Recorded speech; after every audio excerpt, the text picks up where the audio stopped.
Hey, you guys, this is Courtney Camaro. I'm outside of Muhammad Ali's real original home. We're in Chicago, and I wanted to shout out Al's Botanics and Herbs. Man, when I tell you, I am one of those people that has insomnia. I can't sleep. I can't focus on some days because I'm so sleep deprived, and this has helped. This is one of the mixtures he has that helps with sleep. What's going on? What's going on? I just wanted to just kind of like brainstorm, just kind of live stream, just gather my thoughts. And I was like, I was just thinking about something. And I just was like, you know what? Let me go live and actually share my thoughts. So anyway, I was thinking, as I always do, I just think about, I think about manifestations. I think about, okay, basically, what would my life be like, if I had, achieved my financial goals, let's just say. And to be honest, if I achieve my financial goals tomorrow, my life really wouldn't change much. I'm a homebody. I like to stay at home. Um, I'll probably be able to probably maybe do more, but I don't really necessarily think that I'm gonna not be a homebody just because I got, a surplus of financial gain now at my fingertips. The only thing and I don't even think my social life will change much. I mean, you know, um, I'd have to sort out some things with my children's mother and all of that. But I mean, basically, my social life wouldn't just change overnight just because I think that some financial gain came. But one of the things that I thought of, and this is why I'm kind of this topic came to mind was no matter what the situation, whether you have a lot of money or not in America, it's just a lot of people in America are mind fucked. And what I mean by mind fucked is they fell for the propaganda. Like women have definitely they just gorged and to the point of their vomiting on the propaganda and all of the psyopses and stuff. I mean, they really fall for this whole feminist work, be independent of men, and boss girl, you could do whatever you want to do type like programming. And it's really the basis of it. I mean, this is a Christian country, and the Christian doctrine is very similar to all of the monotheistic faiths, and that's it. The story of Adam and Eve. And Eve was put on this earth to be a helpmate to Adam. She was a complementary person that was with Adam. And I mean, the thing is like that is why women are on this earth. And just like any other animal, it's a certain carnal drive that you have. But it's like, yeah, women have failed for programming. And men too, men have failed for programming too. I think for men, it's like I think a lot of poor men fall for the programming that you got to do all of these crazy things to, you know, make money in order to. Because like most of the reason why men try to make money, a lot of men is to be able to basically maintain some type of status in order to maintain women or get women. I mean, obviously they have to get them first before they maintain them. So a lot of guys they fail for, okay, I'm gonna do all of these illegal things and make a whole bunch of money, and then I'm gonna be the guy, I'm gonna be the man in the G wagon, I'm gonna do all of this stuff. And it's like, yeah, I mean, eventually you get caught and then you go to jail, whatever. And then your chick, she's probably sleeping with somebody else. The baby that she had, it might not be yours. All of that type of stuff goes down with that. But the whole basis is, men feel like they got to jump through hoops to make money to please women. When one of the things I do know, and thankful at one time, I was kind of I'll say a playboy. I understand that women don't are not moved by money. Like one of the things that maybe some guys don't get, that maybe struggle with women or whatever, that I learn early, is that women are not necessarily moved by how much money you have. So the prerequisite to have money to get women is, I mean, that might be for guys that maybe might not be too thrilling in the looks department, might be overweight, certain etc. But it depends on the person. But the thing is that women are not, yeah, all women are not moved by money. And I would say even the most heartless gold digger is not necessarily moved by money. What you might think is hypergamy is, basically a woman wanted money, but at the end of the day, she's still a human woman. She has feelings, she has emotions, she has things that she want out of life and things that she like, and that might not necessarily be you. So for her fix to live, because she only still has one life to live. The gold digger only has one life to live. So her pursuit of gold, getting gold from you, she still wants to have somebody that she really, that moves her soul, or whatever, that's left of her soul. She still wants that person to that digs her out the right way, and does make her feel a certain type of way that you might not necessarily, being that rich man and fell for the gold digger, may not be able to move her. you know um Case example, the movie Casino. The pit boss that Robert De Niro played, he was rich. He was one of the richest men in Las Vegas. I mean, his I think, I don't know if he married her or whatever, the woman that basically he met in Vegas, and she was, he started showering her with, a mansion and gifts and everything. She still wasn't satisfied. What did she do? She went back to basically a pimp. She had an ex pimp, and she went back to him. Even, you know, getting with one of the richest men in Las Vegas, mob affiliate, well respected man.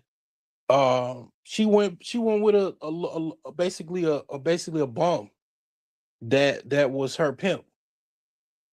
And you would think, me being I was young when when the movie Casino came out.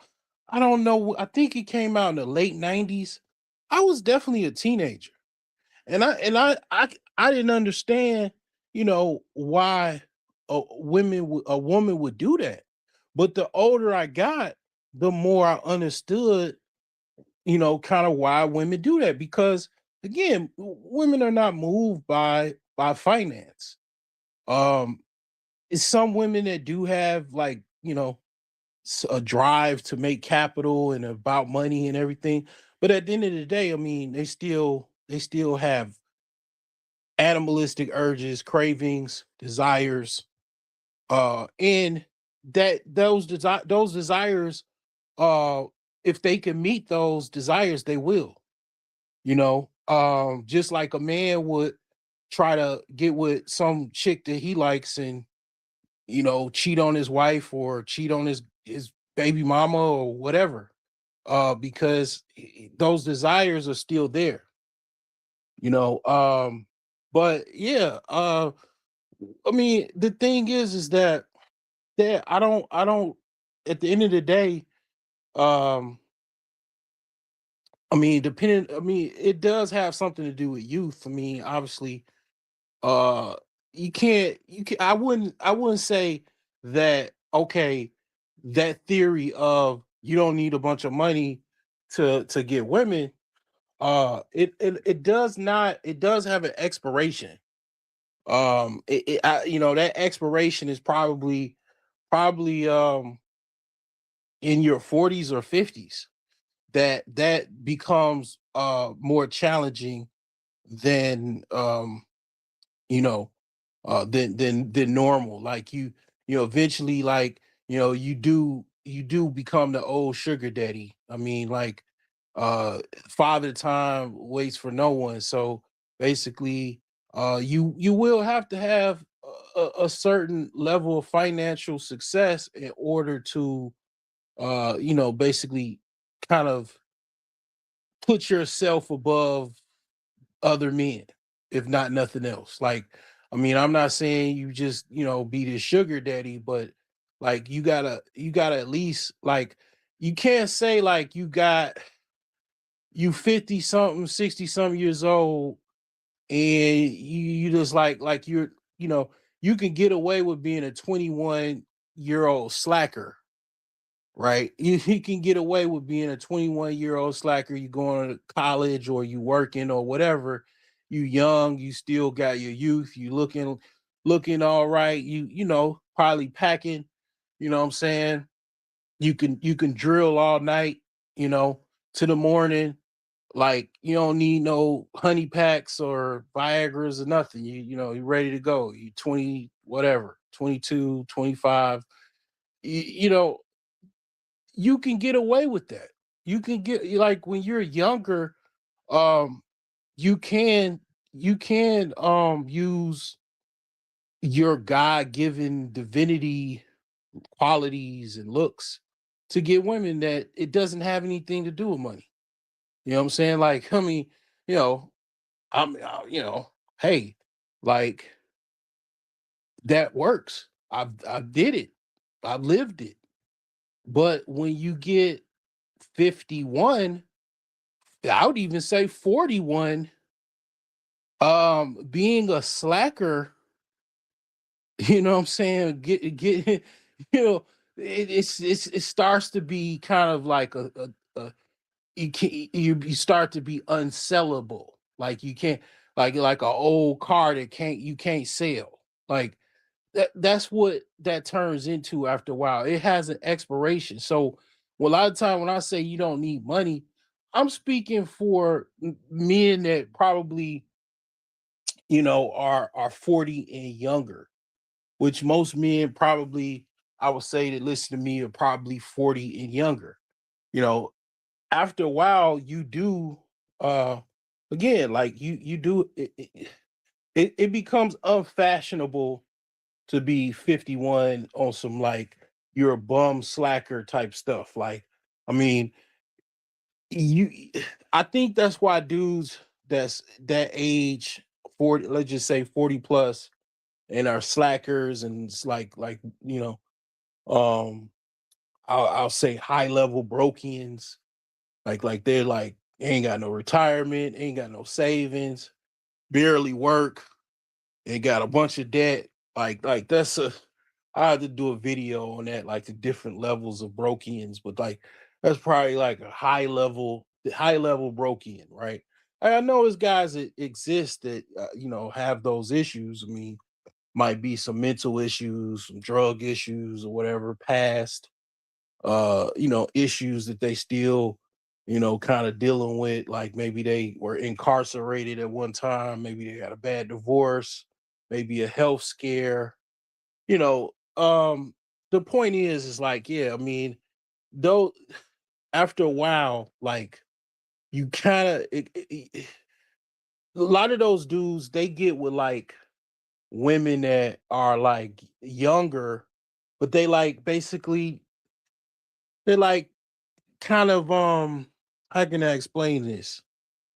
It's almost it's like they're trash. Like it's like you got the trash bin, recycle bin, like it's like basically a lot of dudes, it's I got people that I know, like that I know personally. I don't really deal like talk to them, or I don't I rarely see them. They're like a friend of a friend of a friend type thing. Like, yeah, they older and they like dumpster fires. No job, hardly barely working, driver's license suspended, uh gotta drive dirty, child support, back order child support, um, no savings, no retirement. They owe everything. They owe the IRS. They owe just a complete dumpster fire, right? But they do get women, and probably even more women than you do. Probably even more, I would say, than I do. But you know what they get? They get trash. They get like, if you wanted to open your door, and I know some men do this, or quite a few men do this. If you want to open your palate and eat like almost like a menu, you just eat anything, or let's just say you just deal with any woman, right? Like you go out, you can actually pursue trash women. Like you could just go pick up trash. I'm talking about the most hood rat, broke, trashiest women you could think of. Like, yeah, if you have that low of a standard, I mean, it's tons of women you could choose from. Obviously they're gonna be extremely crazy, most likely as well. Severe mental issues and behavioral issues, all kinds of stuff. But no, like, in order for you to be able to pursue women, or have women being the low level man that you are, you have to dealing with trash it's like your counterpart. Like, I mean, yeah, men like that, they like, that's why if you see a bum is on the street getting laid. He in the tent, you see, look at the tent and it's shaking. Bum getting action. Like a roach, like a roach having sex, on top of the cereal box. I mean, like, yeah, bums get laid. Bums get laid every day, most likely, right? And the reason is, it's like it's a lot of other female bums for them to be with. Like, I mean, like, they are bums. There are men that are bums. There's women that are bums. You know, if some people are not from a major city like New York, LA, Chicago, or even Miami. So if you're not from like a metropolis, like a city where it's like a million or more people. Like, one of the things about living in a city like Chicago and stuff, places like New York, it's a lot of people, and within those people, you got a lot of people that just, for whatever reason, they can't make it. They're bums on the street. Most of them they have a combination of a drug habit, or severe mental illness, or a combination of the both. Most of them have a combination of the both. Like, they're drug addicts, and I mean, they're on that Finny mix.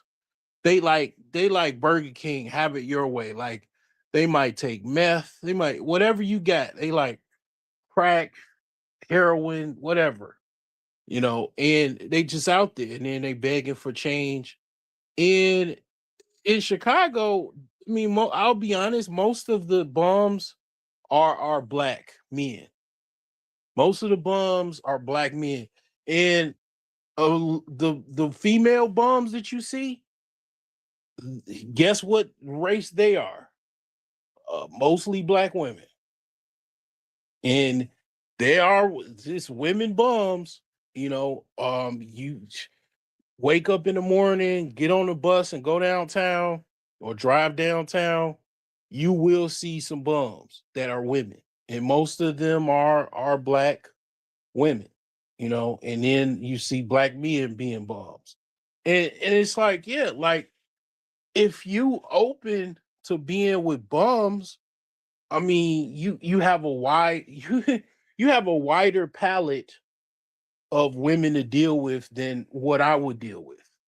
You know what I'm saying? Like, um, and if you got a wider palette, in essence, you could damn near, you could deal with any woman. It's a lot of women that you can deal with.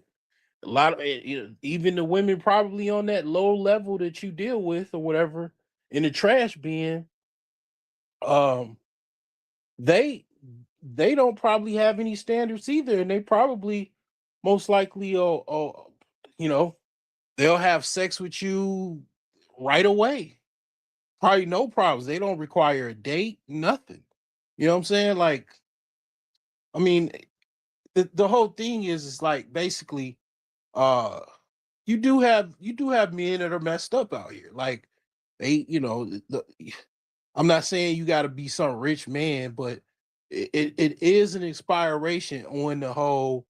I do get women no matter what, and I don't need money type thing. Like, you kind of, I would say the final years are probably in your 40s to where, older, basically younger women are going to look at you as an older man and expect you to be more established definitely than they are, you know, by your age, by you talking to a 20-year-old and you're old enough to be her father. She's going to expect you to have um a more layered financial structure than what she has. If you have the same or like maybe a slightly more, or she, like it's like, it's like, what do what have you been doing with your life? Like what happened? Like, and if you make the same that she makes, it's like, what? I mean, how's that possible? Right. So it's like it is a higher standard the older you get. And that, that's usual. That comes with age. Like everybody talk about the boomers, but yeah, the boomers got a higher standard. Like they've worked for, 40, 50 years and they have a lot of experience. I mean, basically they went through quite a bit. They know the country. You know, they have careers, they have skills, and um, they know how to make money. They should know how to make money. Like, and they've already made money in many cases, right? They've made money for decades.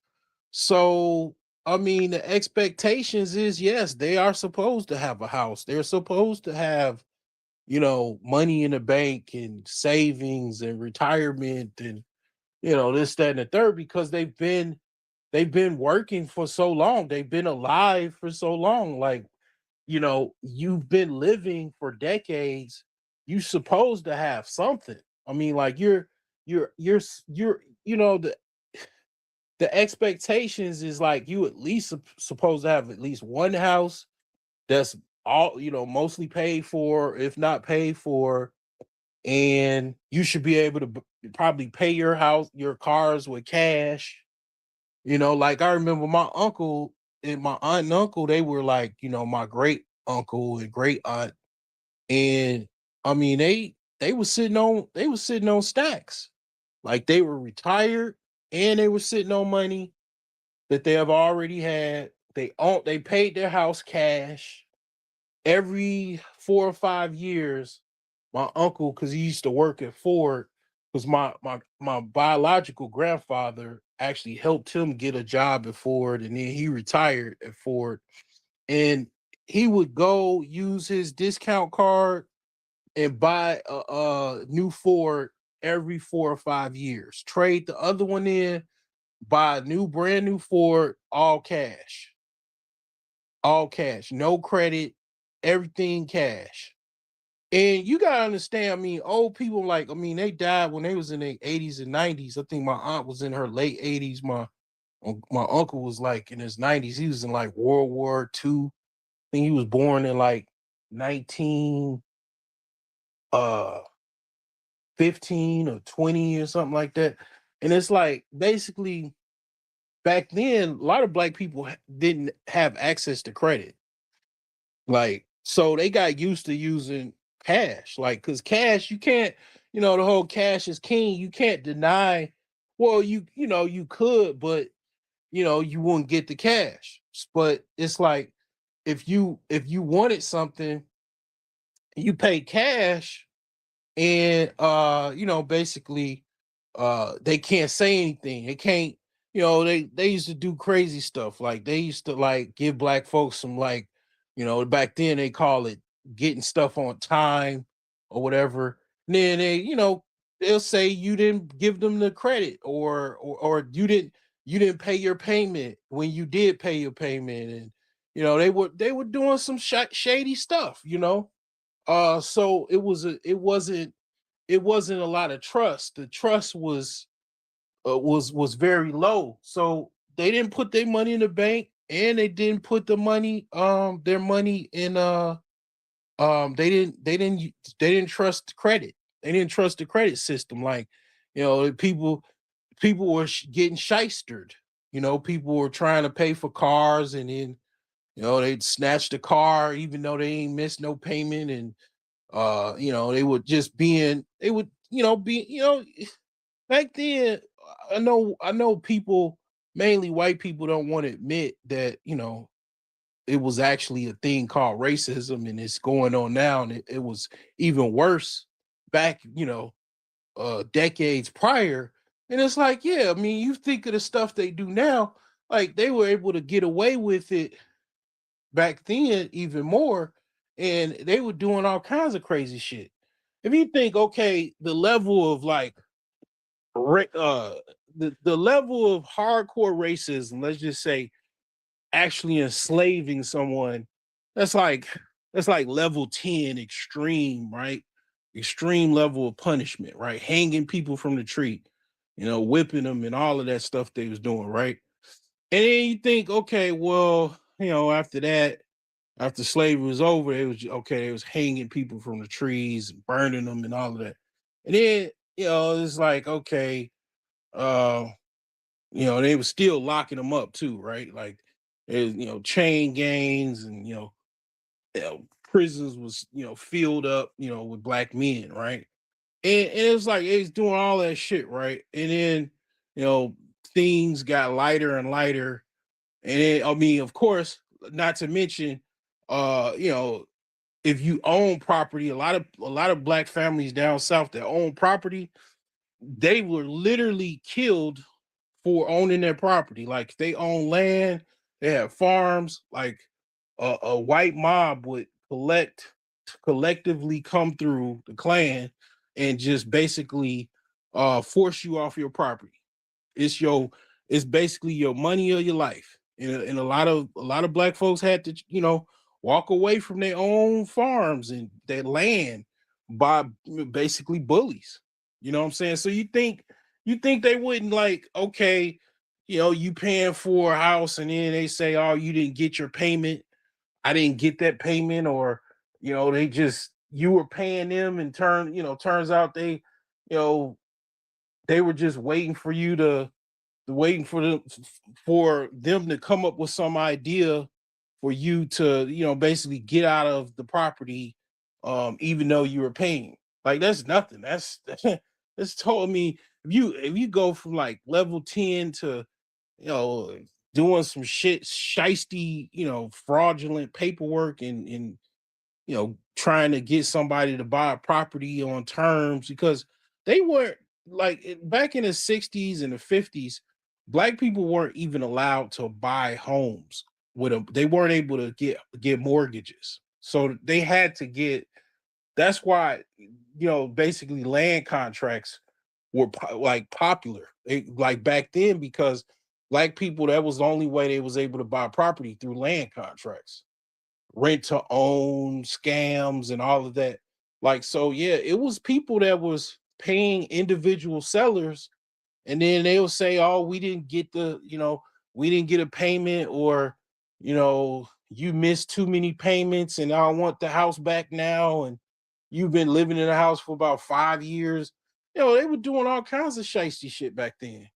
And what nobody could do anything about it. It was very, they'd have to run to some white attorney for help, hoping that the white, like, they had to actually come up with some type of advocacy group with attorneys that were basically handling these fraudulent land contracts. It was just like it was people getting scammed.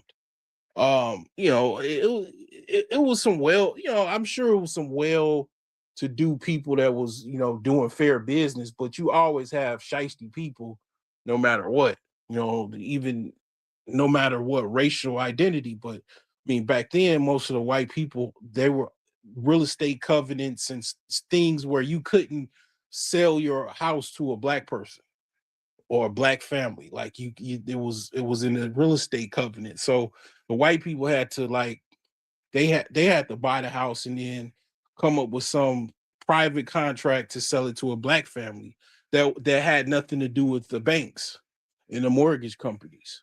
So I mean, it was a lot. It was a lot of red tape that was racially motivated to exclude black people, right? So the thing is I say all of that to say that basically when it comes down to um you being a older man, you are expected to have something, like you're supposed to have like a threshold, like like I mean, you know what I'm saying? Like, most of, I think, the every age group has a peak salary. You know, like, I think, like, at my age, the peak person is probably making like the 1%. A 1 percentile person would be making $7 million. $7 million a year. And then the average is like 80,000 or something like that. Um, and then when you go up in age, it goes higher, higher. And then when you get older, it starts to decline because people are not able to work, and there's going to be a time where she just ain't gonna be able to work like that. Like, she just barely gonna be able to move. Like, people just don't really think about, well, what happens if I get older? Like, they just live life where they just don't think about, like, when they're gonna get old, how that's gonna work out, and how do you see other people, how do you see it working out for other people and the things that they do. And you're not getting younger, you're getting older. So it's like, the thing is like, yeah, you do have to have something to provide for women, like, at a particular point in time, like, you know um but I mean, that's not necessarily what I was thinking about, as far as why I opened up this live stream. What I was thinking about was, you know if I, let's just say, met my all of my financial goals, and basically, my life would probably stay just about the same, other than the only thing that I think, that, because basically society is still society, whether you rich or middle class or poor or whatever. Like, society is still society. I mean, America has certain social problems, and it has to do with just the makeup of how women are, versus how men are. I mean, that's just pretty much it. Like, it's heavily being programmed and psyoped, and both men and women have fallen victim to that, unfortunately. It's like, I mean, but the thing is like, when you go to another country, um that's why they call America the Matrix, because it's just really not real. Like, you would think that because people are making money, and they in America with all of this wealth and all of this opportunity that people will just be carefree, happy, enjoyable, and just like, just loving on each other. You know what I'm saying? Just like, everybody is, copacetic towards each other, and everybody is peace, love, and chicken grease. Like, but nah, like people are upset as hell. People are complaining because it's a lot of stuff to complain about. Everything is expensive, jobs and AI and all kinds of stuff, unemployment, economy, all kinds of issues, right? And basically, um, it's just not an environment to where, obviously if you even have money, you're gonna just like it's just not an environment where it's easy to really date women and deal with women. Like it's other places where it's on easy mode. Like I mean, that's why old white dudes go to Philippines. Like it's on easy mode. Like they, I'm not saying that they can't get Filipino women to just get some messed up, because I seen some messed up situations over there. But like, I mean, old white man could go to Philippines in his own easy mode. Now, I mean, why that is, obviously I understand why that is. Severe poverty, third world statuses and stuff like that in Philippines. White dude go over there. He's like a rich white man. He's, just so happen to be old, young, sweet, Filipina, chica, to the rescue. And then she gets this rich, old white man or whatever to, basically help her and her family get out of poverty. I mean, what I'm saying? Take one for the team, you know. So the thing is like anyway it goes, it's places that dating and mating is on easy mode. It just is. Like it just, even in the DR, like the DR, I'm not saying it's like, easy mode, but it is a lot easier. Like, the way the women are, it's just easier to deal with them because I mean, the weather is nice. You on this island, like, I mean, like, you know what I'm saying? It's just a difference. I think the weather does have something to do with like why people are upset and uptight and stuff like that.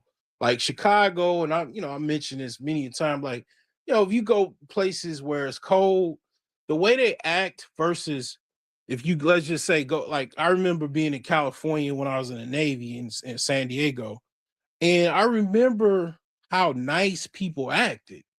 I remember being walking around with a t-shirt in December, and just like going around. I didn't have a car, so I was on a bus, and I was like, damn, like people are just really, really nice. Like they're just much more nicer because mainly because of weather. The way they act is just different. And it's primarily because of the weather. The weather has everything to do with your environment. I mean, but the thing is like you do, well, you got LA, you got Las Vegas, they got gang shootouts and heavily, a lot of criminal activity, heavy, heavy violent crime, right? So it's like, well, you do, I mean, how do you explain that? Because I mean, any debater with any enough sense, you ain't got to be a Harvard, debater or whatever to, basically break that down. I mean, well, I mean, and it might sound nice, but well, explain the Bloods and the Crips. It's like, yeah, you know, yeah, you kind of have to explain that because it's like, well, I mean, it has its limitations. I mean, poverty is poverty. I mean, it doesn't matter if it's cold or hot. Poverty is served just how it's served, and it's like, I mean, you got opposite problems. Like, okay, and I definitely saw that in San Diego. I mean, California is crazy. like because I saw the disparity. I was only what 21 years old. Like, I mean, I was just looking. I saw it back then. I was like, damn. It just seems weird in the sense that the the dividing line from rich and poor it's just like it's like on another level. It's like playing a video game, like basically you got regular mode or wait, you got easy mode, right? And then you got regular normal mode, and then you got advanced mode. Well, basically kind of what I've been saying, I would say that living down south is probably easy mode in a sense of like, okay, certain places where the cost of living is like really low, as far as like you can get a house, the move-in ready house is like less than $100,000, that's easy mode, right? And then I would say the Midwest is probably like normal, regular mode as far as how hard it is to survive and everything, you know. But then you go to like New York and LA, the Northeast and the Northwest. I mean, that's like hard mode. That's like advanced mode, Um, it's like playing the same game, but it's like harder, it's like advanced. And it's like, yeah, I mean, you just gotta think about it. So it's advanced, and you got so the poverty has to be advanced too. The the poverty is advanced as well. You know what I'm saying? Like, okay, and it is because California is weird as fuck. Even New York, like the to live in the hood, like to buy a house in the hood is $1 million. $1 million fucking to have a house with barbed wire and not not barbed wire, but like basically security, heavily secure bars on the windows. It's like you see that in Gary, you see that in Chicago too. You see barbed, you see freaking like you basically have your windows. Basically, it's like live. Basically, it's kind of very similar to living in a prison because if you think about it, if you got bars on your window, and I'm talking about actual bars, metal bars outside covering the window, like you, it's like you gotta open air prison. I mean, yo, it's like, okay, no, honey, we're not gonna move. We gonna, we gonna, we gonna get Jose and the team to, to, weld some new bars over our windows. We gonna like it's almost like trying to survive a zombie apocalypse if you really think about it. It's like, damn, I mean, it's just so bad. They gotta put, and that's a lot of that shit came from the crack cocaine epidemic. Man, they was breaking into so many houses.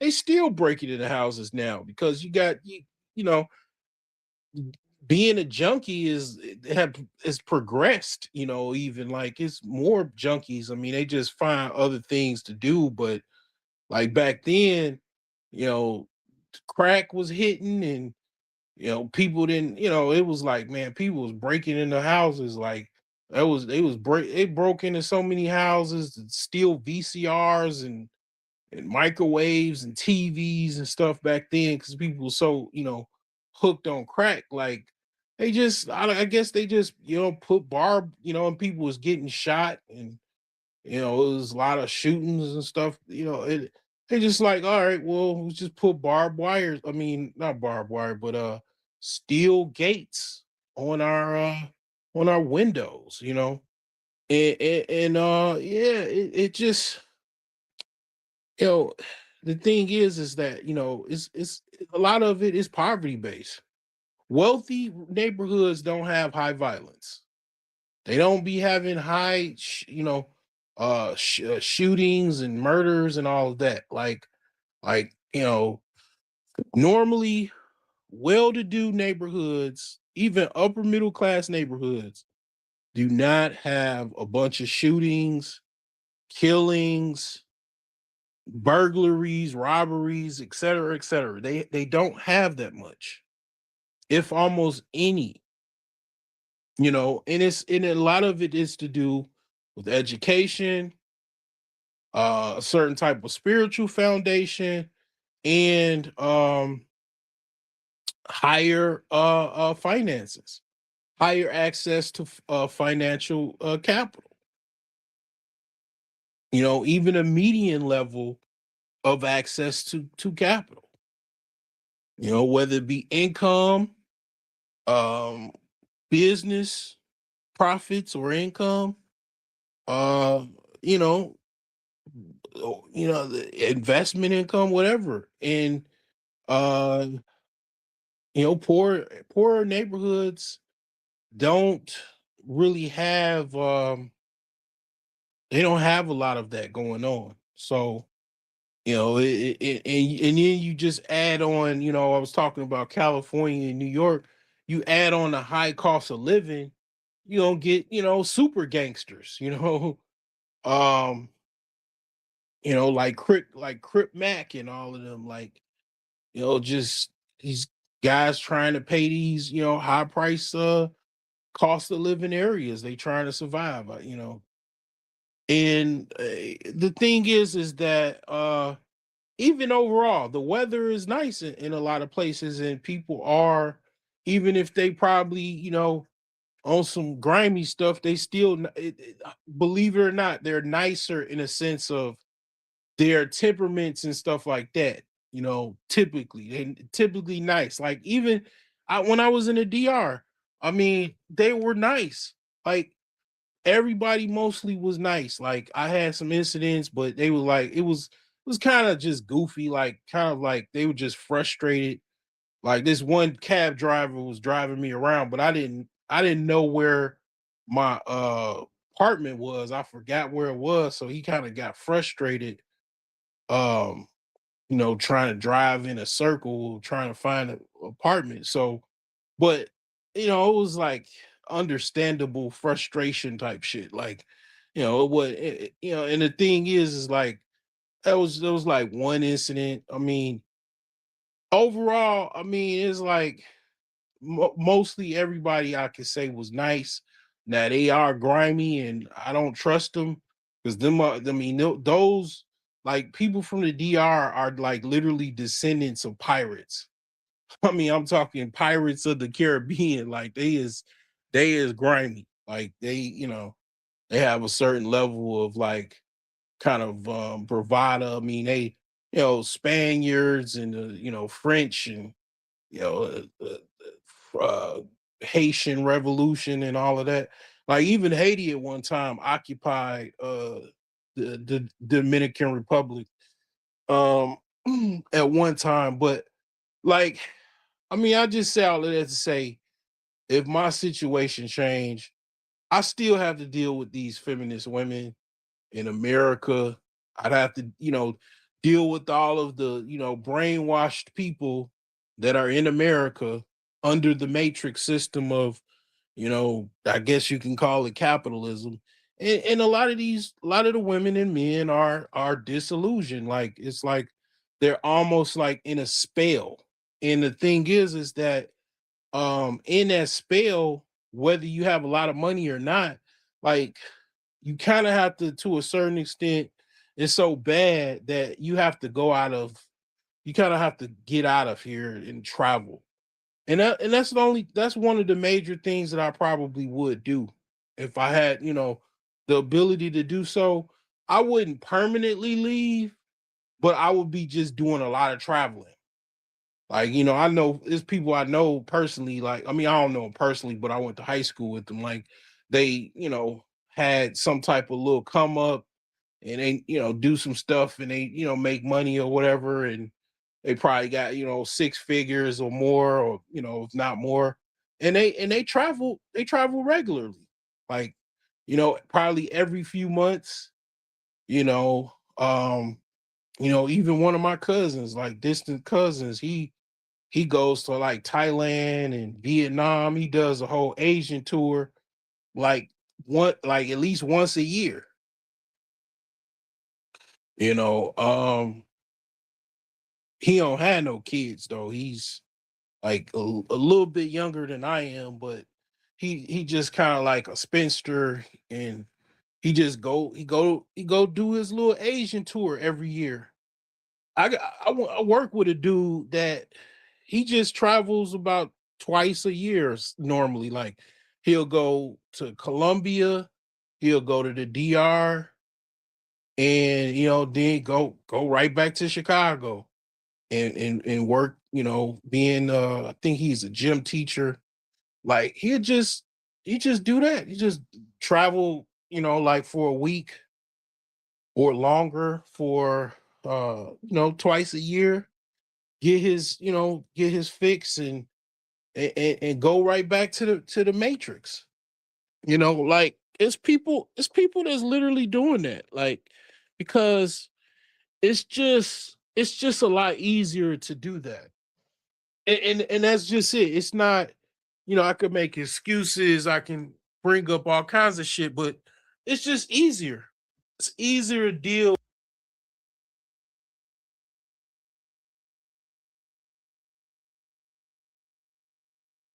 have some type of need for men versus women that play mind games that they don't need men,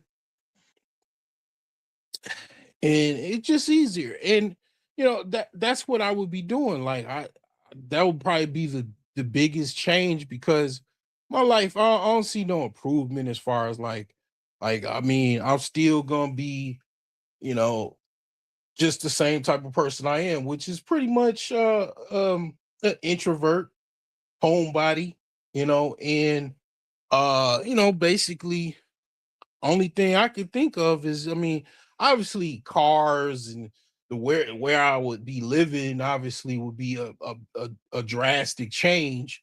But what my day-to-day activities would be making money, and then uh doing what I normally do, all of my introverted indoor activities, and I would just be, only difference is I'll definitely be traveling. I'll be doing a lot more traveling. And I say all of that to say that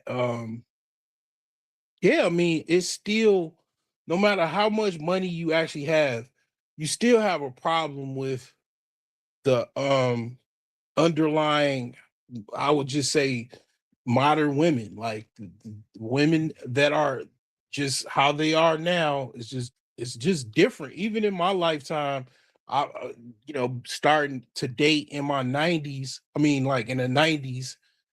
I said in my 90s.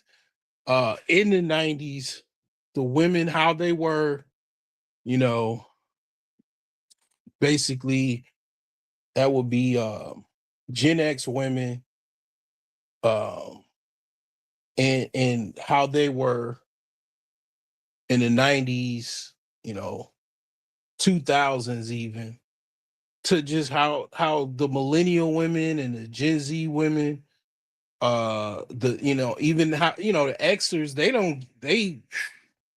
they like the Walking Dead. Like they pretty much, they're zombies at this point. like I mean, like as far as women is concerned, like they've already they've reached end of life. Even the older millennial women, they're approaching end of life. As far as, not their life is over, but as far as the concept of, oh, I'm going to get with this woman and we're gonna have a good time and we're gonna raise a family. That's dunzo. That's dunzo. Like those Gen X women are, you know, unless they like super healthy, they done. Um, the older millennial women, as well, are approaching, if not already there, at end of life. As far as you having what you are able to have with a younger woman, you being, let's just even say, a younger man, have a family and, raise children and everything like that, that possibility is over with.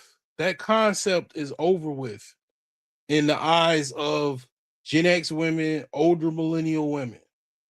So that's done right there. That's for men that are trying to have a family and everything like that. I mean, just older. They're older. They're pretty much like, to a certain degree. I believe that you even age out of the dating market. Like, to be honest, I think they're even like older. Like, dating while you're older is akin to being in a club, you know, with younger people just try, looking crazy, being an old man in the club or the old woman in the club looking just like out of place. Like, it just, I think it just has an expiration. Like, I mean, it's like, what do you do? Like, shit, you probably have to like meet somebody at church or fucking get a matchmaker or some shit like that. I mean, meet at an art gallery or some shit, or the, art club, or the bingo hall. Like, that's how you meet. Like, you're not supposed to be, doing what the young people doing at older age. But the thing is, like, yeah, a lot of people are older and still single.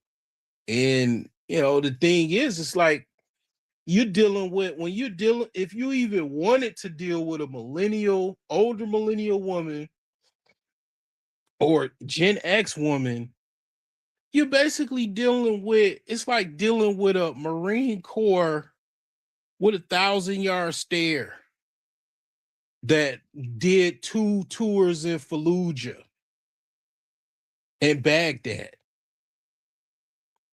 Like, it's, that 1,000-yard stare is, I've been through some shit that has touched my soul and I survived it. You know, been through hell and back, and just, I don't really have any emotions. I'm emotionless. And a lot of women are my age. That's, that's where they at. And I realized, I was like, it's damn near impossible for me to date women that are around my age, or even, I would even say, probably 30, 35 plus, because they really don't care. A lot of the women, that once women get a certain age, like once they have children and get a certain age, they stop caring about, like, if they don't have any children, they already decided how they want to live their life. They don't want to have children. Either way, like, they've already came to the point, to the conclusion that they're okay. Like, it's like they almost okay without having a man, regardless. For whatever reason, like, they've came to some type of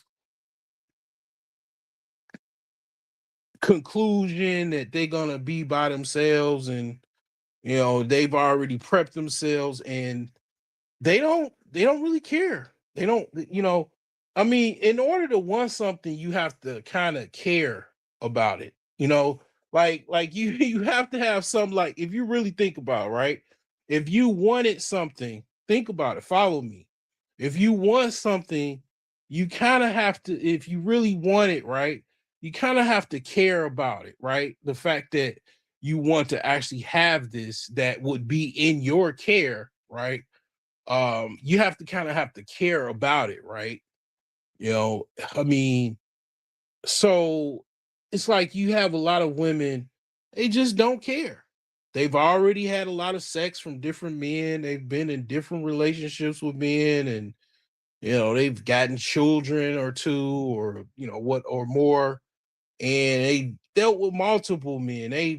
done all kinds of shit with men. They've, just at a point in time, they just like, like I say, a Marine Corps, like they become fucking a veteran with a 1,000 yard stare. They don't, it's like they don't give a shit. Their soul don't give a shit. Their heart don't give a shit. Their mind don't give a shit. And it's like, you know, I think they'll deal with men, and like they deal with men from a vantage point of I don't give a fuck one way or the other. And it's like, yeah, like that's what you dealing with out here. Like you dealing with women that they've been they've been dealing with like life and different men for so long. They're like a fucking, battled veteran with 1,000 yard stare. You know what I'm saying? Like just no care in the world about trying to, like, that's why they really like they so finicky and flaky about dating now. Like they gonna block you for anything, and they just, everything is real petty. If you say something, they feel some type of way.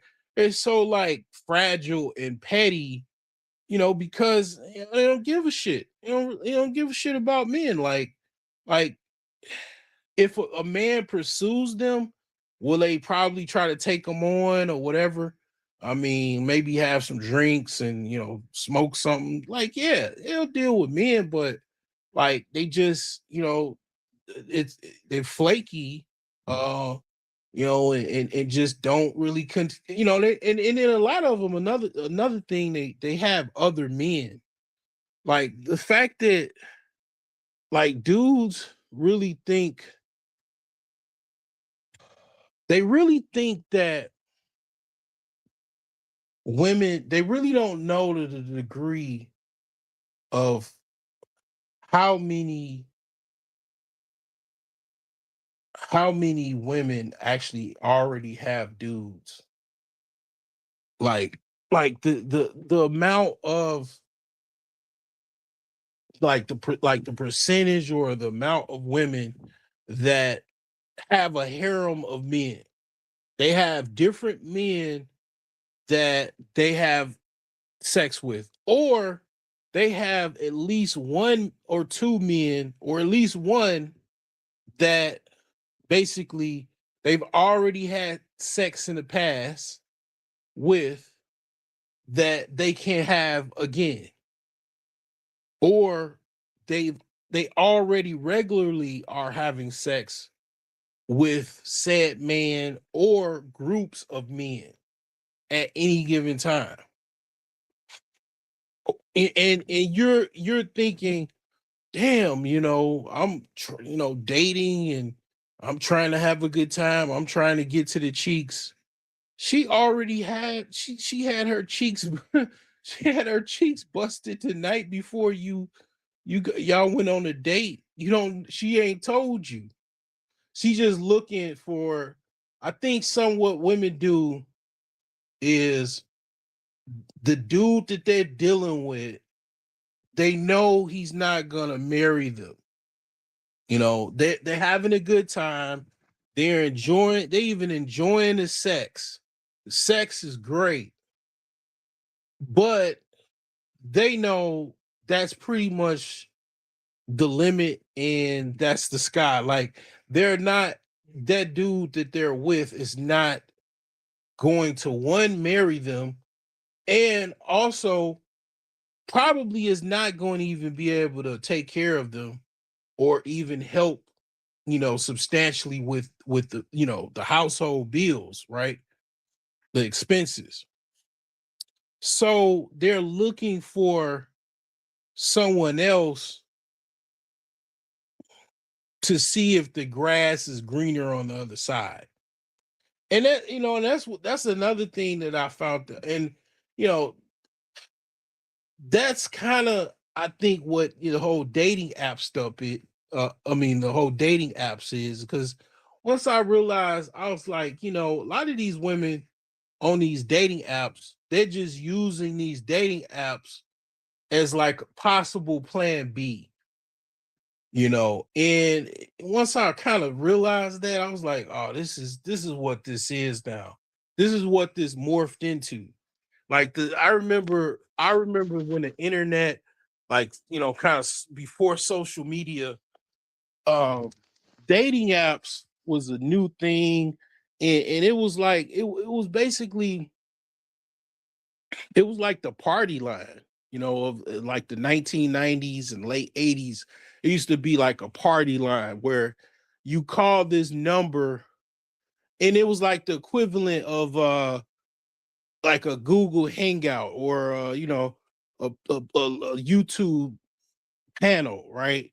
Where you'd have people from all over the country. They called in into this phone, and it's everybody's in a group conference call. And that was, the party line. Like, I didn't call it. Like, one of my friends, he used to call that number, and he ended up meeting some chicks that lived, kind of like in the south suburbs somewhere. And it's like, that was, kind of how that was. It wasn't women talking about, I'm looking for, a man I'm looking for a provider man, and I'm dating to marry. It wasn't even, people, women weren't saying stuff like that back then, like that. Like, it was kind of like, I'm not saying they were hippies, but they were carefree. They would, this was, around the time Lil Kim was out and Foxy Brown was out. So they, was kind of influenced to be a little more, slutty in the bedroom.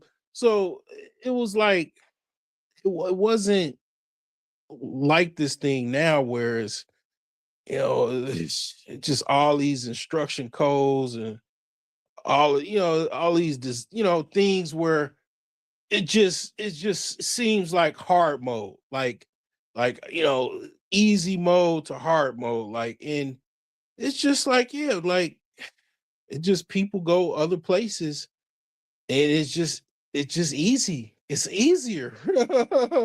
I mean, it's like, what, let's just say, okay, let three types of individuals, guys that, some guys that do have it on easy mode in America. It's dudes that have it on easy mode, right? It is, I will acknowledge, the reality, right? I'm not gonna say, it's like it's tough for everybody out here in the field of battle. No, like, it's dudes that have it made. Obviously your A-list celebrities, your Drakes, your, even NBA players, they have it on easy mode, especially if they kind of have some looks about them and all of that. Like, yeah, they got it on easy mode.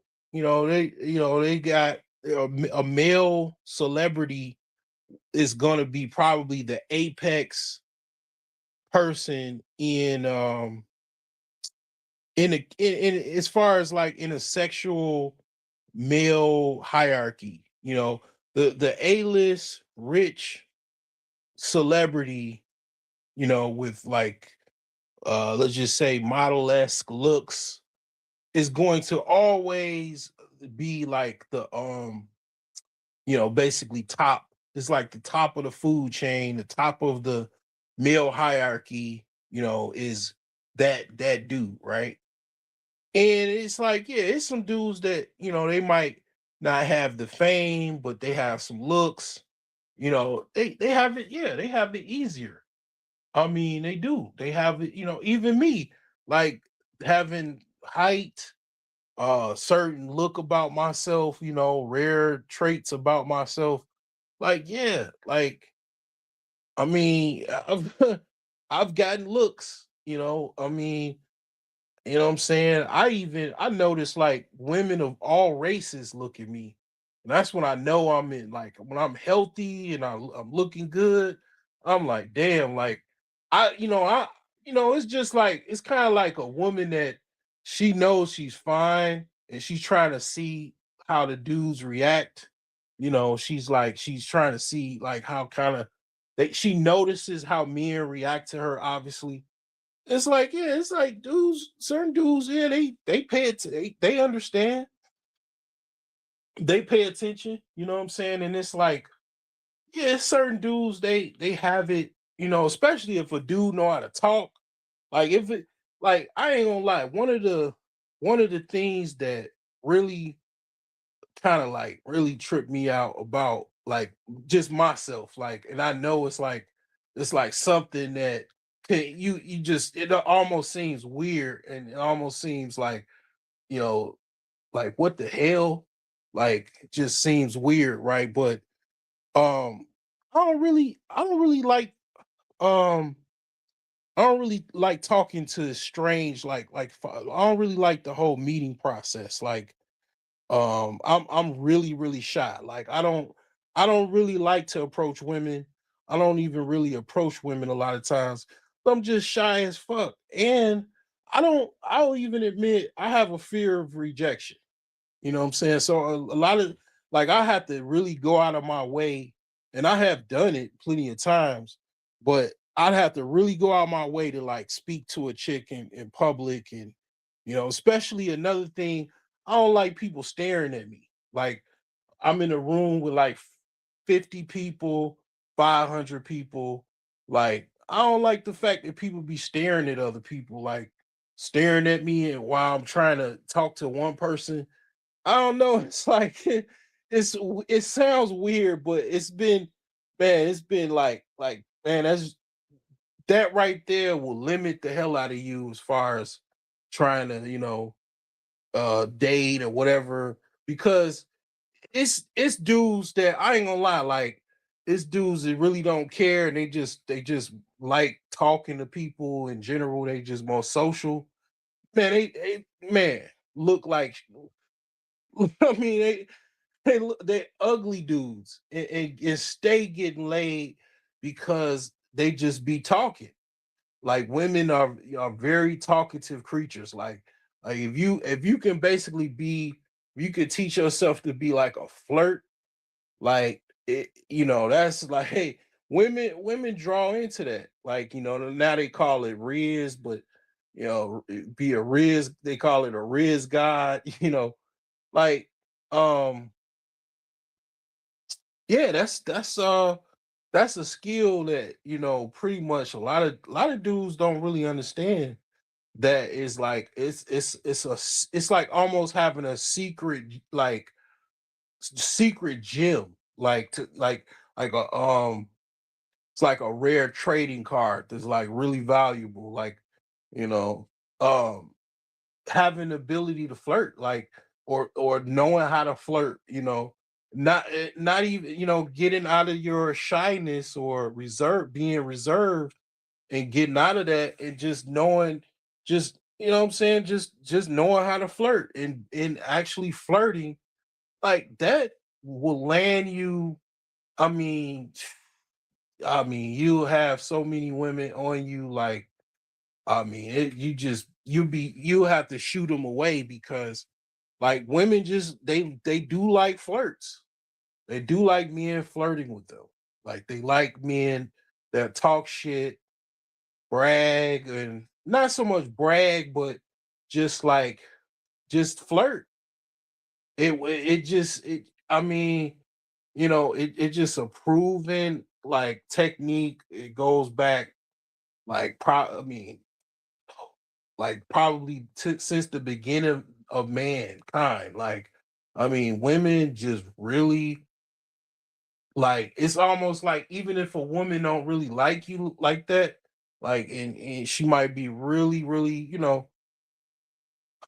she look a certain way. Like, you could actually, and dudes done this. Like, I've seen dudes do this. Like, couples have admitted, or the woman admitted, like, yeah, like, when you like continuously like chop, it's almost like you chopping her down.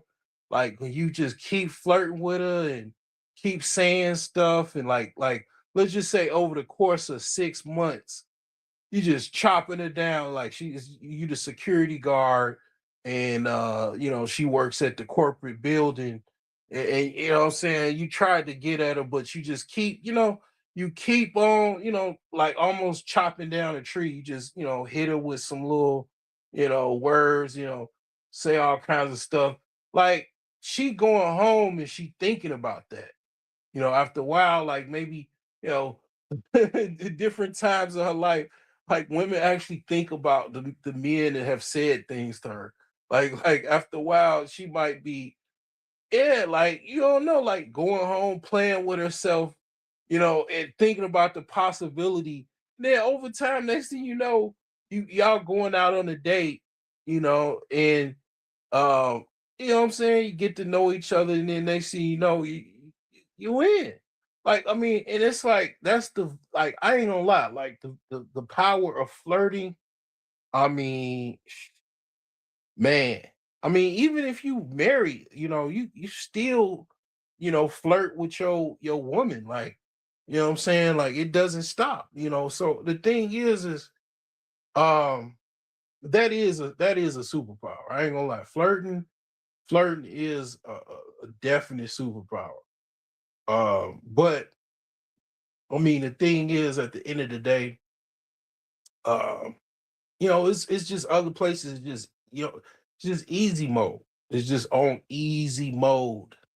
And it's like that's like I'm saying, like it just that's the only thing I can think of that I would be doing because uh yeah, I mean just the way things are in this country is just so it's just people are just so uptight, man. It's just you know, uh, I would be up out of this bitch, regularly. Like I'd just be. I mean, I wouldn't be an expat. I'd have to wait till my children get older or something, and I mean, it's like, man, I'll be just out of this joker, man.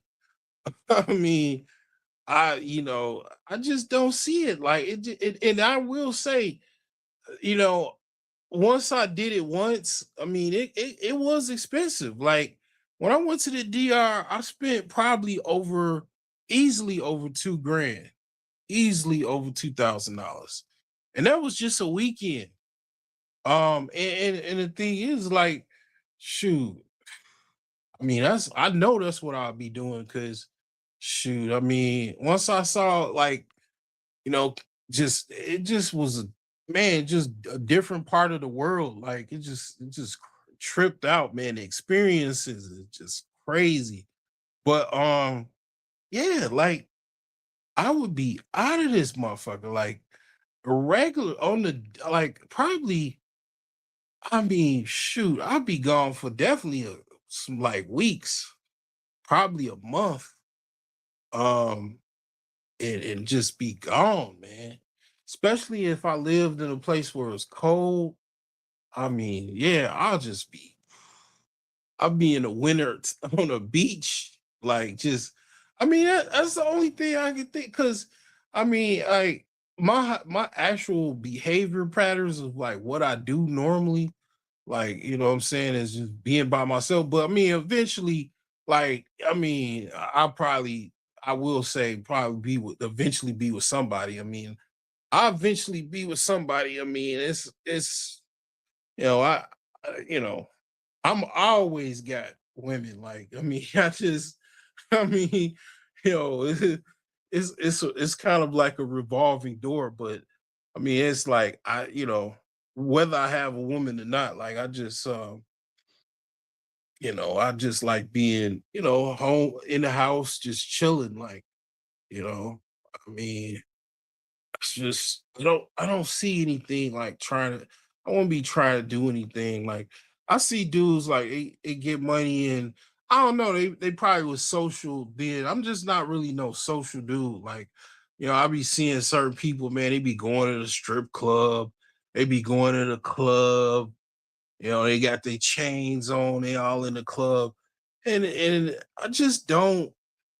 You know, I just don't live like that. I mean, I don't have. I mean, my club days is done. I mean, I did that when I was in high school. Like, I mean, I just have no desire to be a 25-year-old man again. Like, I was a 25-year-old man. I enjoyed it. had a drop top Mustang.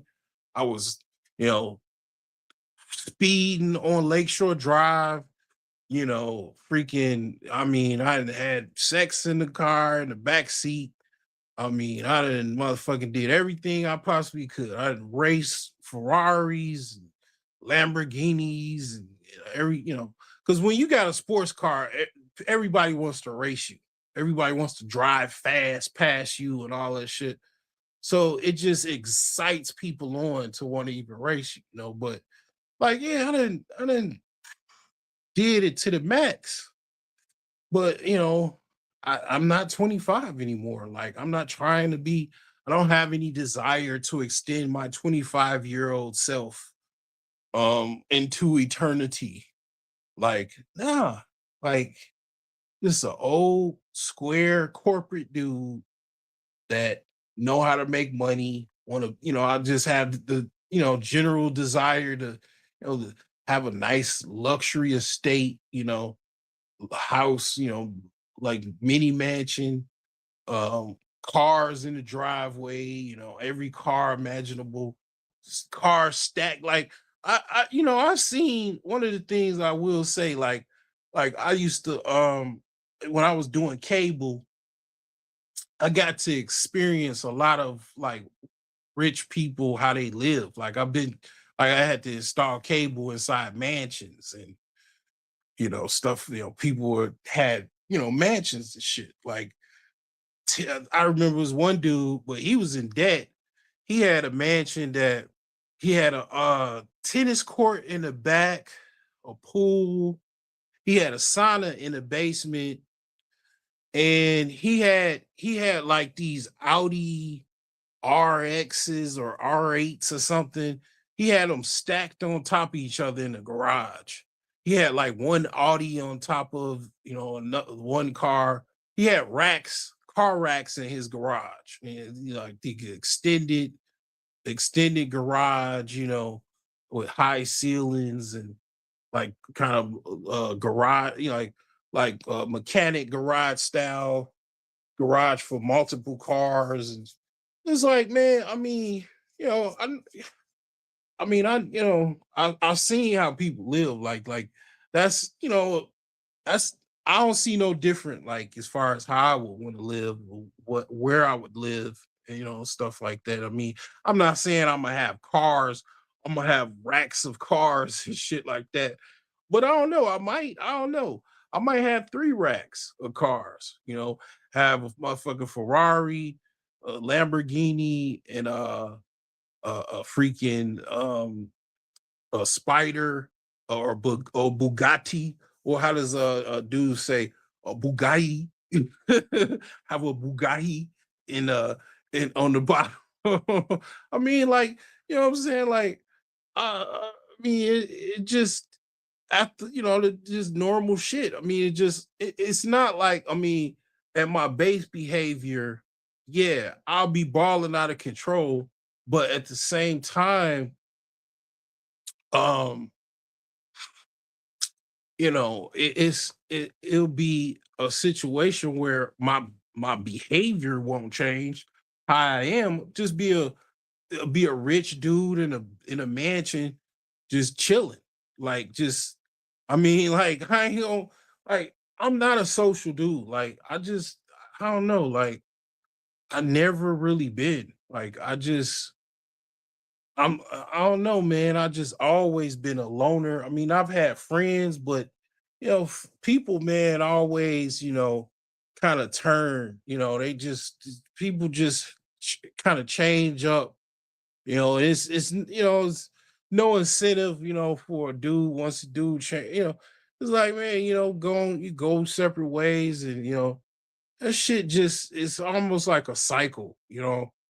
And the thing is, like, it's just kind of like, I don't really want, at a certain time it just kind of gets tiring to deal with all of that shit. So just be like, well, gonna have business associates and stuff like that, man, and people I know, networks, and and I'm good with that. Like I don't need, oh man, oh man, it's a term and it says it's no friends in business, and it's like, man, and to a certain extent, I'm used to it. Like, and it hey, it is what it is. But the thing is like some people are social. Some people are social butterflies. They got multitudes of friends. Like they got friend circles and all kinds of stuff going on and parties and they out kicking it every night. Like it's people go like it's I'm not that type of person.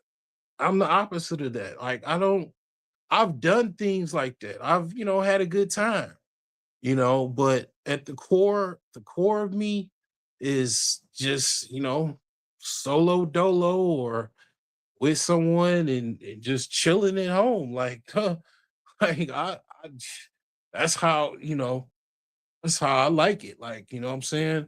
It don't matter if I'm in a mansion or a castle, I'm gonna just be at home, man. That's how I love it. You know what I'm saying? I just enjoy like sometimes I like to like go days. I like to have a marathon to see how long I can go without leaving my house. You know what I'm saying? Like, I mean, I just yeah, like just man, I just man, I be cabin fever, like just be in the house, man. And I'll be honest, like I could see, if you really got it together, like you don't really need to be rich, but man, you could have it where you could not have to leave in like a week. You can go like a week or 2 weeks without having to leave, like and go anywhere. Cause you could order everything to your house. You know what I'm saying? You can order people to your house. Like, you could order everything to your house. You know what I'm saying? Um, I mean, most people can't. I mean, to be able to afford that, you'd have to be close to a millionaire, if not like at least a half, quarter or a half a millionaire, or that's how much you make a year to to be able to really. And then you'd have to be able to work from home. I mean, like in order to live like that. But yeah, I could see it like where like, man, I ain't if I could easily see myself like, if I really, really had it, like just, everything laid out, the way I want it to be, certain type of, setup. And yeah, I could see myself going a week or longer without having to leave because you ain't, people can't really you can't afford like to be able to afford DoorDash and all of that stuff, Instacart, like like I mean, you would have to get it at least twice a week, maybe 3 times, maybe you need a certain level of money to be coming in to be able to afford that. Like because I mean, it's definitely the groceries. I mean, you need a certain level. Like, I mean, you gotta. I mean, I ain't saying you need a lot, but I mean, that's like kind of it's almost like double the cost of what you or the normal person would spend on groceries and restaurant meals and stuff. Like, I mean, it's not like super expensive. Like it's possible, but that stuff start to like add up, man. You spend, you spend like basically like normally like DoorDash stuff. I order DoorDash like on average probably maybe 4 times a month, maybe 2 or 3 at a minimum, like probably like twice to 4 times, as many as 4 times a month. And it's sometimes it'll be like once a month, maybe my kids want some McDonald's or something. I used to do it like that. But normally I never use DoorDash or anything. I just go, go if I wanted to go to the restaurant, go to the restaurant. If I want to go to the grocery store, I go there. Like I still do that like normally, but I mean like to be able to really do that, like you spending probably like $500 a week on ordering groceries and meals and whatnot, like that's it kind of costs money. Like, you have to have some money to be able to afford that type of lifestyle. Like most people cannot afford to do that like that. Like I'm talking like anytime you want, like instead of you rolling out of bed, getting in your car, going to the grocery store or a restaurant to get something to eat, you just order it on your phone. Like that has a certain level of cost to it. Like I mean, I know it's people that do it and they use their credit cards and they using credit or something to do that, and they doing that like that, or they living it there. People probably listening like, I do that now, or I've done that before, or whatever. It's like, no, that's not responsible spending. Like if you got to use your credit card to order DoorDash, you've you're gonna have some debt problems, or you already are having some debt problems, most likely. If you if I'm saying like if you're just a regular typical earner and you are kind of have some credit card debt and you just using your credit cards to order DoorDash and groceries and shit like that as a person to like almost to subsidize yourself to be like to have some type of lifestyle of a millionaire or a high six figure earner, like yeah, like that's not what I'm talking about. Like, and I know a lot of people do that. Like they use their credit cards to a lot of people, that's the whole purpose of credit. Like a lot of people, that's what they do, use credit to like extend their lifestyle. Because if everybody was cash and carry, they'd have a different lifestyle than what they already have. A lot of people's lifestyle is a lot of it is based off of credit. That's why people, I think, are so fake acting and stuff like that too. Because really, to be honest, like a lot of people's existence or their lifestyle is based off if they have credit. Like the house that they're living in, they got a mortgage on it. Without that mortgage, they never could be able to buy that house. The car that they drive, they don't have enough cash to buy that car outright.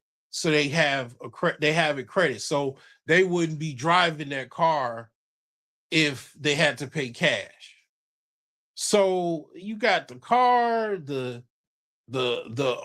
house, people probably even buying clothes on credit, you know, they, the whatever, Chanel, the Louis Vuitton, the Hermes, the um Dolce Gabbana, Dior, is you buying it with a credit card. A wealthy person, they probably buy it with a credit card, but they paying it off at the end of the month. Like you're not paying it off at the end of the month. You're holding balances. So that's basically that's what people do. That's what normal people do in the United States. That's the normal credit profile of the average American in the United States. Is their credit is their lifestyle. Like that's normal. That's not just one particular racial group or any. That's the entire America is based off of credit. Like they're like people literally, and they literally fall for that. Where even white folks do this. They do it the worst because, like, if you took credit away, people would not live the way they live. And I mean, and people don't really understand that, and they look at people from other countries like a lot of countries don't have no credit system, and it's like it's everything is cash and carry. And if you don't have cash, okay, maybe your son will have some cash when he gets older. Like maybe he might get some money, more money than what you have. Like, if you send him off to school or send him to America or something, like it ain't no credit. It's like whatever you have, like, you know, and it's like if this life or the next, like it's cold blooded. Like you don't have no money, like pretty much, good luck. Maybe your son and your daughter might have more money than you have. Maybe you sacrifice and then they gonna have some money, and then maybe their children will have some money, and then maybe it'll be some type of long generational mobility, but it's no, oh, I'm gonna use some credit and I'm gonna I'm a I'm a finagle it, and then and then most people in America, they don't even use credit like that. They don't use no credit to come up. Like even when I was younger, the concept of using credit to come up was just not part of my lexicon of understanding. It was like a tool to use to buy consumer items. That was what I thought credit was. But, and even most people now, they don't use credit to make money off of or to make some type of financial gain. They're using credit to buy everything that I just mentioned: hotels, vacations, cars, anything that you could possibly buy, like any consumer good, service, whatever. They're buying that, they're using credit to buy that, and then going into debt based off of basically, because basically goods and services. And it's not anything to do with them making any money. It just using credit instead of cash. And the thing is like, um, that's how people live. Like it's kind of a facade. And that's why people, they get broke and they lose that facade. They have to downsize. They have to go, white person have to go get a trailer park, go from a house, you go into foreclosure, you got to go in a trailer park. Black person, lose their house and go to the projects. I mean, that's an extreme, but I mean, it's like basically, you know, whatever money you had, like, and a lot of people don't have no money. Like when they paying for a mortgage, people have the like trifecta. Like they have the mortgage, they got car payments, and they have credit card payments, and even people, some people have uh the also student loans, so they got the superfecta, the quadrifecta, where they have not only just student loan, they got, I mean, mortgage, they got mortgage, car payments, uh and credit card debt and student loans. I mean, and it's like, I mean, it ain't no money left. Ain't no money left. All of the money is going towards paying for expenses and all of those loans, or even they not paying their student loans that much, or they got a deferment or whatever, and they just paying for whatever little credit cards they got, and mortgages and car payments. And that's the standard. That's what people are. That's actually the standard person has that setup. They either have three or two or at least or four, all four, and it's based off of credit. It's like you think about like what your life would be with whatever cash you have. Like whatever cash you have on hand, that's what the importance of actual income, actual net worth, actual capital that you actually have on hand without credit. Where can you actually live? Basically on either a park bench, you have no savings, or maybe a hotel room, or maybe you can get an RV, you know, and go sleep somewhere. Or I mean, maybe only thing you could afford is a tent. And if you only got like $500, the only thing you can get a tent. Even if you got $1,000, it's probably the only thing if you only got $1,000 saved, only thing you can afford is probably a deluxe tent. You can get a deluxe package tent. It's like, yeah, that's all you could. And it's like, I mean, when people listen to this, if they do listen, I don't know how many people listen to this, people don't, like, they know what the hell I'm talking about. I mean, it probably not really thought of it, or haven't thought of it in a while, but like, yeah, whatever you have right now, that's your true, um, not so much lifestyle, but your true, um, financial reality. When outside of credit, your true financial reality is whatever money you have. That's your true financial reality. So if you don't have, like, let's just say you don't have any savings whatsoever, you just got a bunch of debt and a loan and some loans attached to it, and current bills. So you just don't you maybe only have just a retirement from your job, and that's it. And like, basically, you might have like $1,000 for emergency fund or something like that. Maybe you got 1,500. You keep try to keep 1,500 in your checking account after you pay all your mortgage and everything. So it's like, okay, that's your true financial reality. Outside of credit, if all the credit accounts froze up or whatever, you got $1,500 to your name.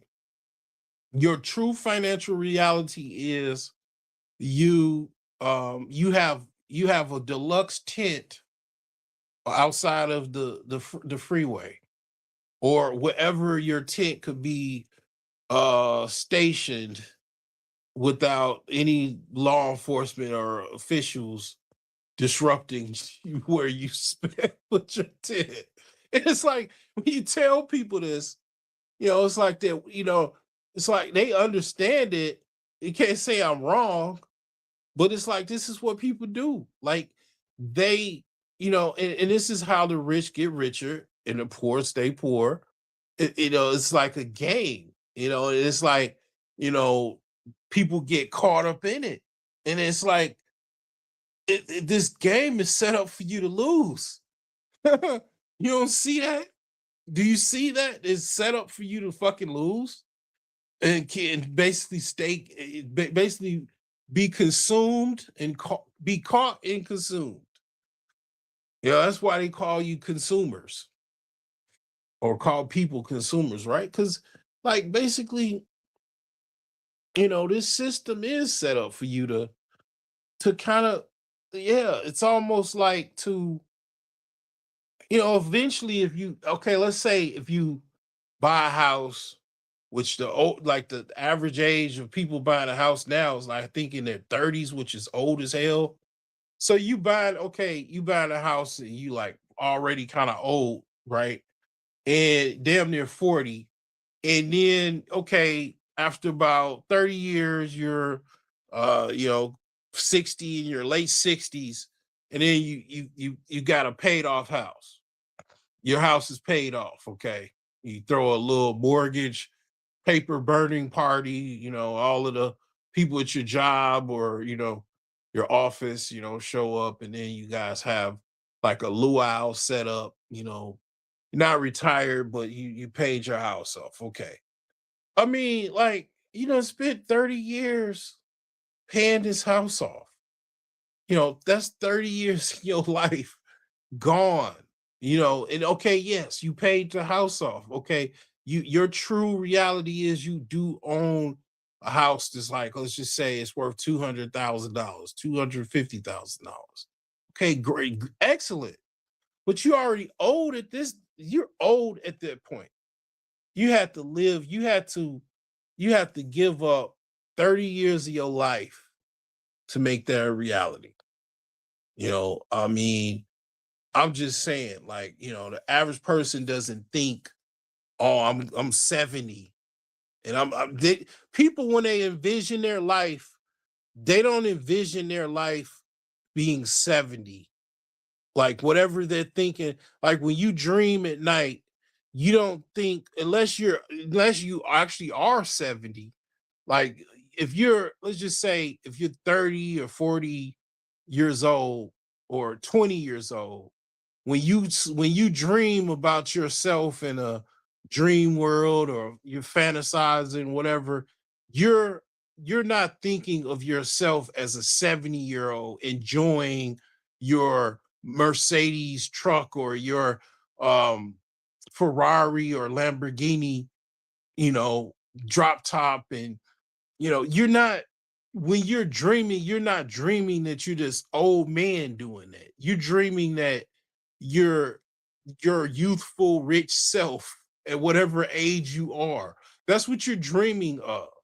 You're not dreaming that you this old fucker driving and enjoying a car, that you want to actually have, if you had large sums of money.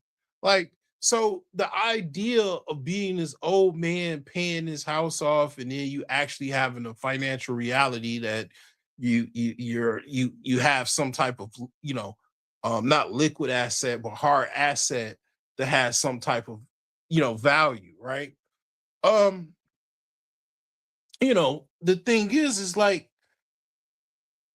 yeah, I get it. That's cool, but you had to become a senior citizen for this reality to become such, right? So it's like, okay, the thing is, it's like, what I'm saying is for you to enrich yourself, like, basically do some things to kind of cheat the system. Maybe, you know, if you I mean, not so much even cheat the system, but just basically, if you change your mind to be um an investor, if you can kind of train your brain to be financially focused, maybe even investment focused, you'll look at everything like it's an investment.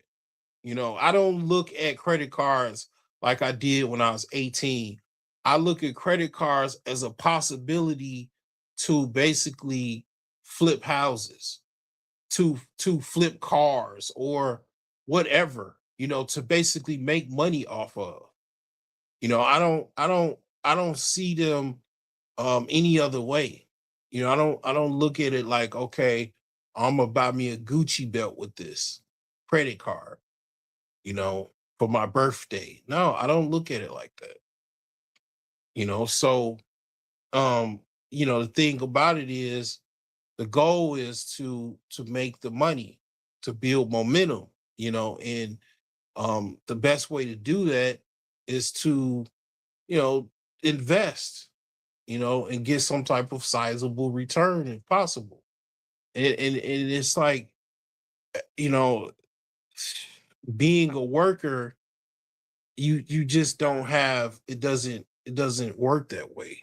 It you know working a job and having mortgages and car payments, it just doesn't, the math doesn't calculate in your favor to make money. Like it just, you got money going out the door and a car payment, you got to pay this mortgage, then you paying these credit cards for, you know regular consumption, like, vacations, hotels, um groceries, gas. You using these credit cards as a, extension of your debit card, and then you're not saving much, and you're not saving, savings is very low. And it's like, you live like that, and you continue to live like that, and then next thing you know, you don't have anything when you get older. You you might have paid your house off, but you have very little outside of your house, and then now you're old.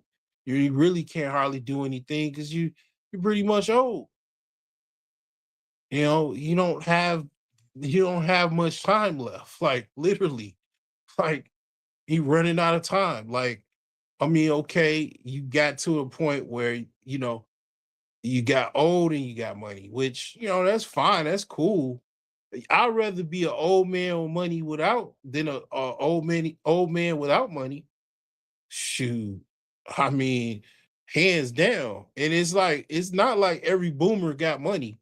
Like it's a lot of people. It's a lot of men that are boomers, and they ain't got money. They paying mortgages.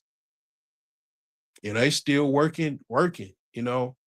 It's quite a few boomers that don't have, like, people be talking about boomers and their houses and stuff like that.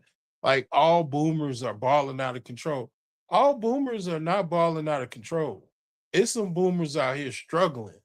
It's probably boomers out here struggling worse than you do. And they still old, they working a job, like they messed up, they had all kinds of problems and stuff. And it's like, yeah, they not doing well. Like, I mean, it's probably more than like probably 30% of boomers that they have very little of any wealth. They got their retirement maybe possibly coming from their social security, but outside of that, they have very little.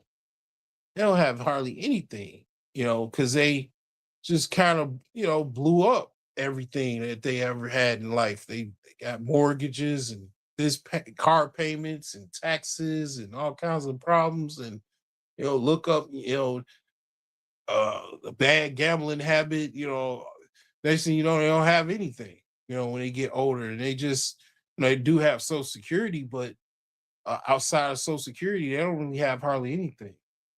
So it's quite a few people that just they boomers, but they don't really have much. So it's like the boomer that paid off his house, that's probably like less than 50%. It owns his house and got some money in the bank. It's not like all boomers got that. It's a sizable amount, but they don't all have that going for themselves because a lot of people, like I said, this system is designed to kind of entrap you. You know, the 9 to 5, 40-hour work week, the mortgages, the car payments, credit card debt, student loan debt. All of this is entrapment. And the thing is like when you learn to, basically what the system is, and try to avoid certain traps. Try to be very careful what you're dealing with and walk things with a tightrope. you know Basically, you start to learn how to kind of build up momentum. You get a mindset, you know get some type of management, budget, and you just deal with this system as it is the best way you can. And a lot of black people have learned to do that. And it's a lot easier now because you can kind of work with a ability, to kind of invest anonymously. And you can kind of escape the chains of you know discrimination and all of that type of shit. So because you could do your own thing, make your little money, whatever. Nobody knows who you are. You make as much as you want to make. Those opportunities are here. And it's a lot of black people have used that to leverage some actual wealth for themselves, and opportunity for themselves and their family. And a lot, it's something that has been growing. But the thing is like uh at the end of the day, as far as boomers is concerned, um, they're not all doing too well. I mean, but the ones that do have, yeah, they paid their house off and all of that, like, yeah, that's fine. Um, but the thing is like when you younger, is that what you want to really do? Do you want to, I mean, you want to work 40, 50 years, pay a mortgage 30 years? Is that what you really want to do with your life? It's just a question, and it's like, okay, what's the alternative? Yeah, it's alternatives. I mean, like, I bought my house, cash. I mean, land contract. Um, you get a land contract, which is a private um contract with the owner of some real estate, with you being the buyer. You pay off the loan, and you once you pay it off, you get the deed and the contract, and go take it to the recorder of deeds, and process your name on the deed. And I did all of that. And the thing is like, you could do that. And then also, um if you do get a mortgage, get something more closer to your financial reality if you can. Like, I mean, get something so cheap that you could probably pay it off in 5 years. You could just save some money, and just pay it off in cash in like 5 years or less, or 10 years or less. And you just pay it off easy. You don't have no 30-year mortgage. Then you could use that house to go buy some more real estate and just keep doing the same process. And after a while, a couple years, you'll be a millionaire. You flip a couple houses, you flip, let's say, flip flip about two houses a year. That's possible, like possibly 300 to $200,000 as far as profit potential. Then let's say you learn to do three a year. I mean, basically, after it take about 2 or 3 years, you keep doing that, basically be a millionaire. And then the more you make, the better it is, the easier it is, because that's one of the things about, like, the barrier to capital is what most people have a problem with. Whatever problem you show me, any business, any person, issue, whatever they're dealing with, is their barrier to capital. The ability to get capital or not. And when you already have capital, I mean, first of all, your credit is going to be, basically top tier. And then you don't even have to use your own capital. You can even use like, you know, other rich, private companies, or private hard money lenders money to fund deals, because you don't really have to use your own money. You know what I'm saying? Like, you could just use their money and then just have it on autopilot. And you could use your own money when you need to, or when you know you have to, or whatever. And just you do that. You do three or four or five. You get to a point where you get about 5 projects a year. You making like a $500,000 a year. I mean, it's a lot easier when you have the capital already. You know what I'm saying? That's why, you know, you have to start wherever you are, and you have to try to learn to invest. You learn to make money, make more money, make money, more money, make money. I mean, like, however that it goes, like, learn how to make money, bring you back more money. You know what I'm saying? Like, it just It gets easier the more money you make. That process gets easier the more money you make. That's why the rich get richer and the poor get poor. Like once you get to a certain threshold, the process gets easier as far as making having your money make more money for you. And that's one of the things that differentiates someone that just gets a whole bunch of money, let's just say like an NBA player, Floyd Mayweather or whoever. Like a lot of these guys that just kind of instantly got rich or got rich real quick. They don't learn financial um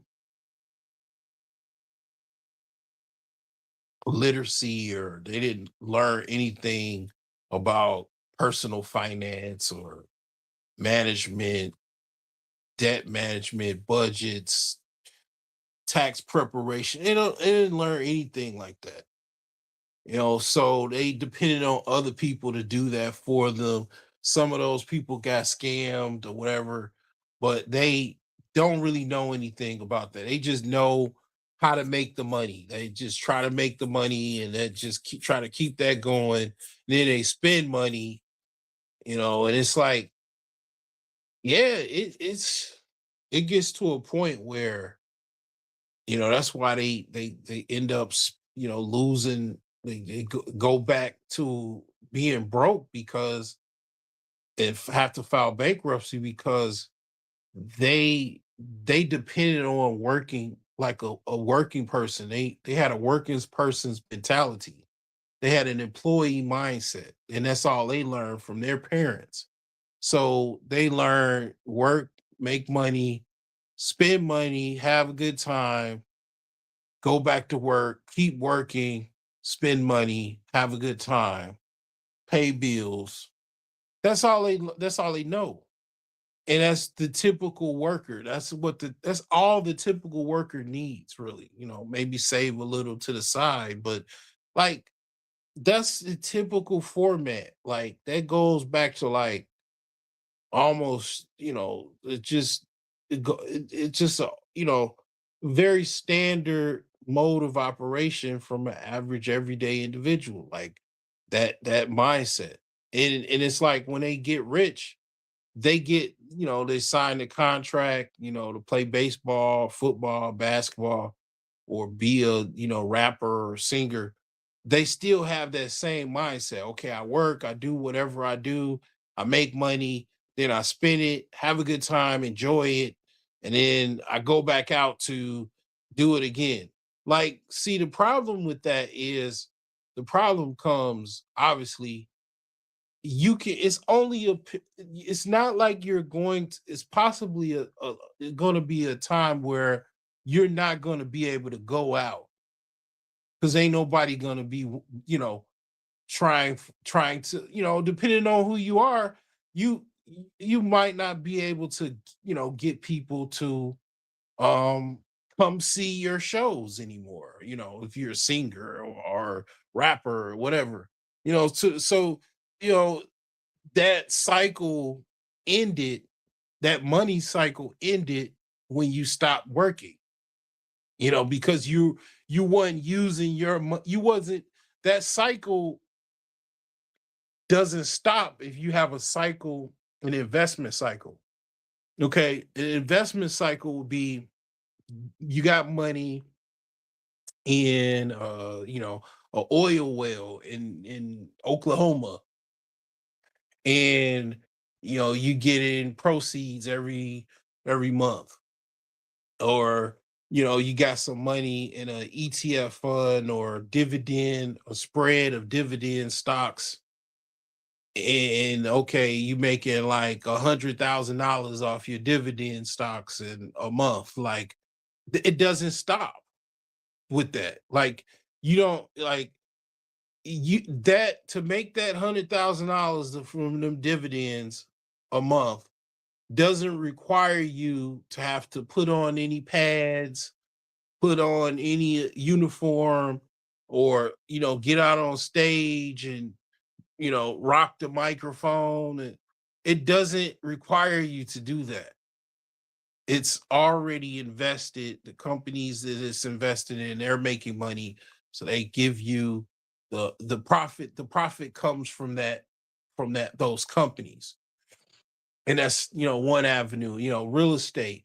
You got, let's just say you got some buildings and with a property management company, and you're making, $300,000 a month off of rents,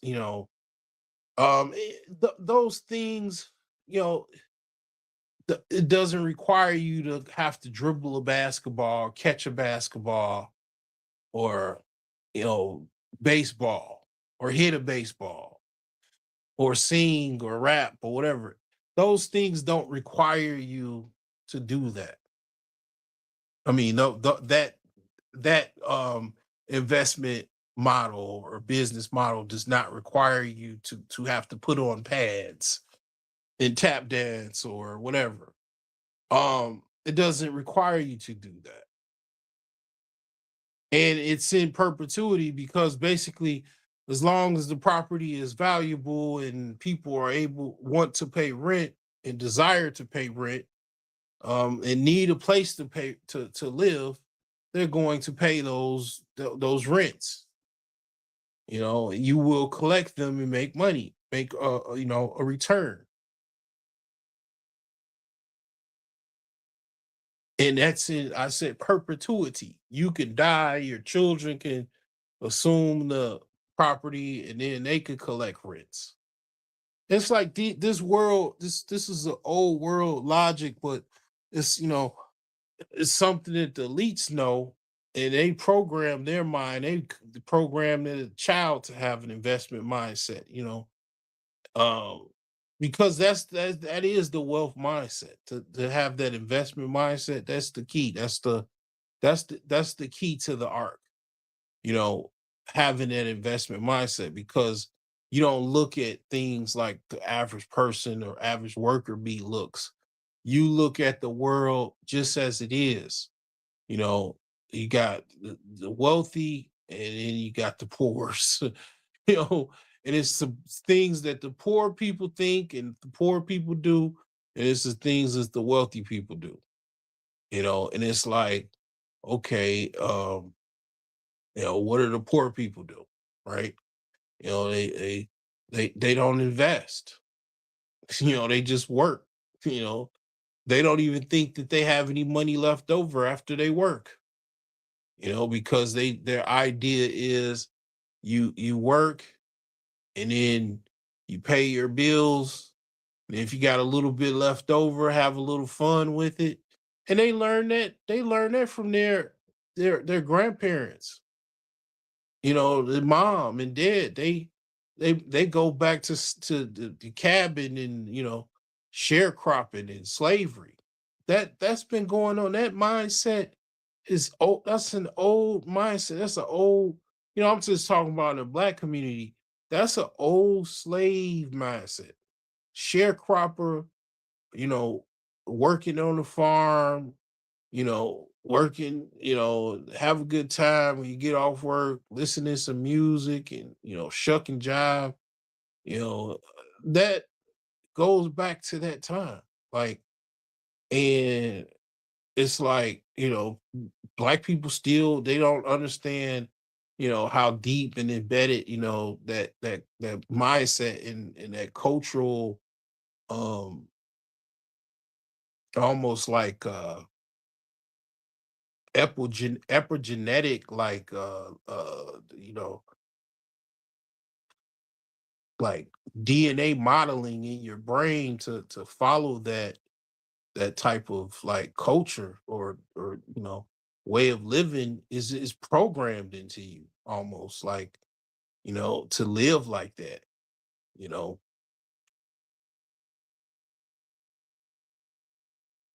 and living like that, yeah, you don't really have much left over after you worked, because you've shaped your life based around, you know, you're going to work and you're going to pay bills, and you're not gonna ever get rich and you're just gonna work for the man and you're gonna retire and that's that. Like that's just that go back, that's where it goes back to, and a lot of black men have not broken the chains of their, you know, of their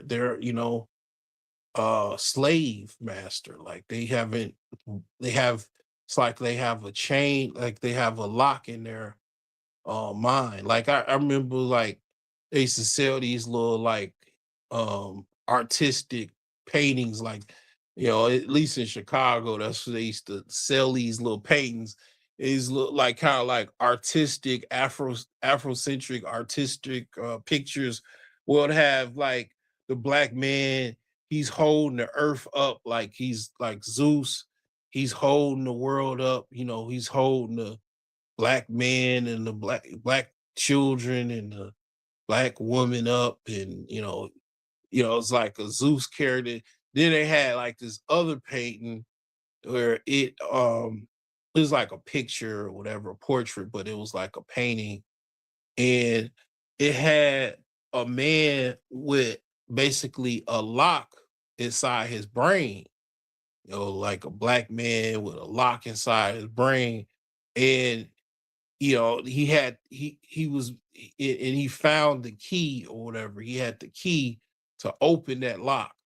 And it's like a lot of black men have locks on their brain. Yeah, like they're still mentally enslaved, you know. Um, very much so. Like they're mentally enslaved. They're stuck, and the thing is like um that's why people are kind of stuck in this cycle of being an employee minded person. It's almost like being a slave minded person. If I said the word slave instead of employee, it wouldn't make any much difference. So, your mind is like I remember the United Negro College Fund. They used to have a slogan. It was like your mind is a terrible thing to waste. And it's like, man, like in certain aspects of me, it's like, yeah, like this life that you think that you gotta live, you don't have to live it. Like as far as you can change the way you live, like as far as you think you just got to work, you got a little bit of money saved over, but not really, that you live in check to check. You can't get out of this. Like, like you might think, like a lot of people think they can't get out of that. It might, it might seem like you can't get out of it, but you can. Like if you like, even if that's why it's important to reach out to other people, to just kind of get some expert advice. Like if somebody came to me and they was like, man, I can't get out of living check to check because I don't make that much, and she don't really make that much doing what she do. And man, I had them bring me, to basically make a budget if they don't already have it, look over their budget and basically see what they spending their money on, you know, and basically probably even have them read off their bank statements to actually see what they purchasing and basically itemize everything, and I'll determine what they basically it's somewhere that you overspending on something. It's somewhere you spending some money that you really like, you don't really need certain things, like, or you can downsize, even though that might take a little bit more short-term planning or long-term planning to downsize. Because I mean, like, um, I think some people, even as far as like they house, they might need to downsize. Like, I mean, some people, if like they really got a lot of debt, like let's say you got a big house and in the suburbs and it's nice and everything, but it's like to a certain extent, you live in check to check. You sell the house, you might have some equity in it. You could use that to pay down the debt. Then you go get you a little like another house. It might not be in the best of neighborhood, but you can afford it. Your mortgage was like $2,800 a month, and then in this house, your house, the smaller house, may be in a little less prominent neighborhood that you was living, but instead of paying $2,800, you paying $800. I mean, like it's stuff like that that you might not want to do, but you can do. And it's like people can like really, I mean, to a certain extent, you can start saving money. Like you can do it. Like if you look at it like it's a bill, you just try to do whatever you can, like save, start with $50 a month, like just open up a savings account, and have your checking, like basically have $50 automatically taken out of your checking account every month or whatever you can afford. And I mean, basically, after a while, you'll start saving a little money. Like you'll start, maybe after a while you got 500, then you got 1,000. Then you might have like, um, you save 2,000. And then you might go in it, but then you realize, what do you realize now? You actually can save money. You didn't think you could, but you actually could. You just a little $50 a month, like looked at it like a bill, like a Netflix bill or a cable bill, and you did that, and then you actually, what happened was you learned that you could actually save a little rainy day fund, you know. Then you realize actually that $50 a month, I really, to be honest, like, I don't need these Netflix accounts, or let's just say I don't need to pay this cable bill. We can just get Netflix and the internet. All right, I'm gonna put $100 instead of $50.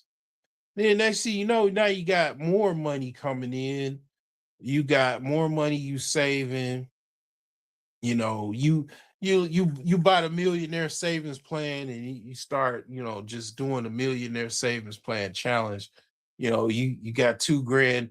Now you're trying to get to 4 grand. You going to flea market, or you having garage sales in the summertime. You made some money, selling on eBay, Facebook Marketplace, trying to make some money selling stuff that you don't have, that you don't need, laying around the house. All right, so now you got 4 grand. Then next thing you got 8 grand.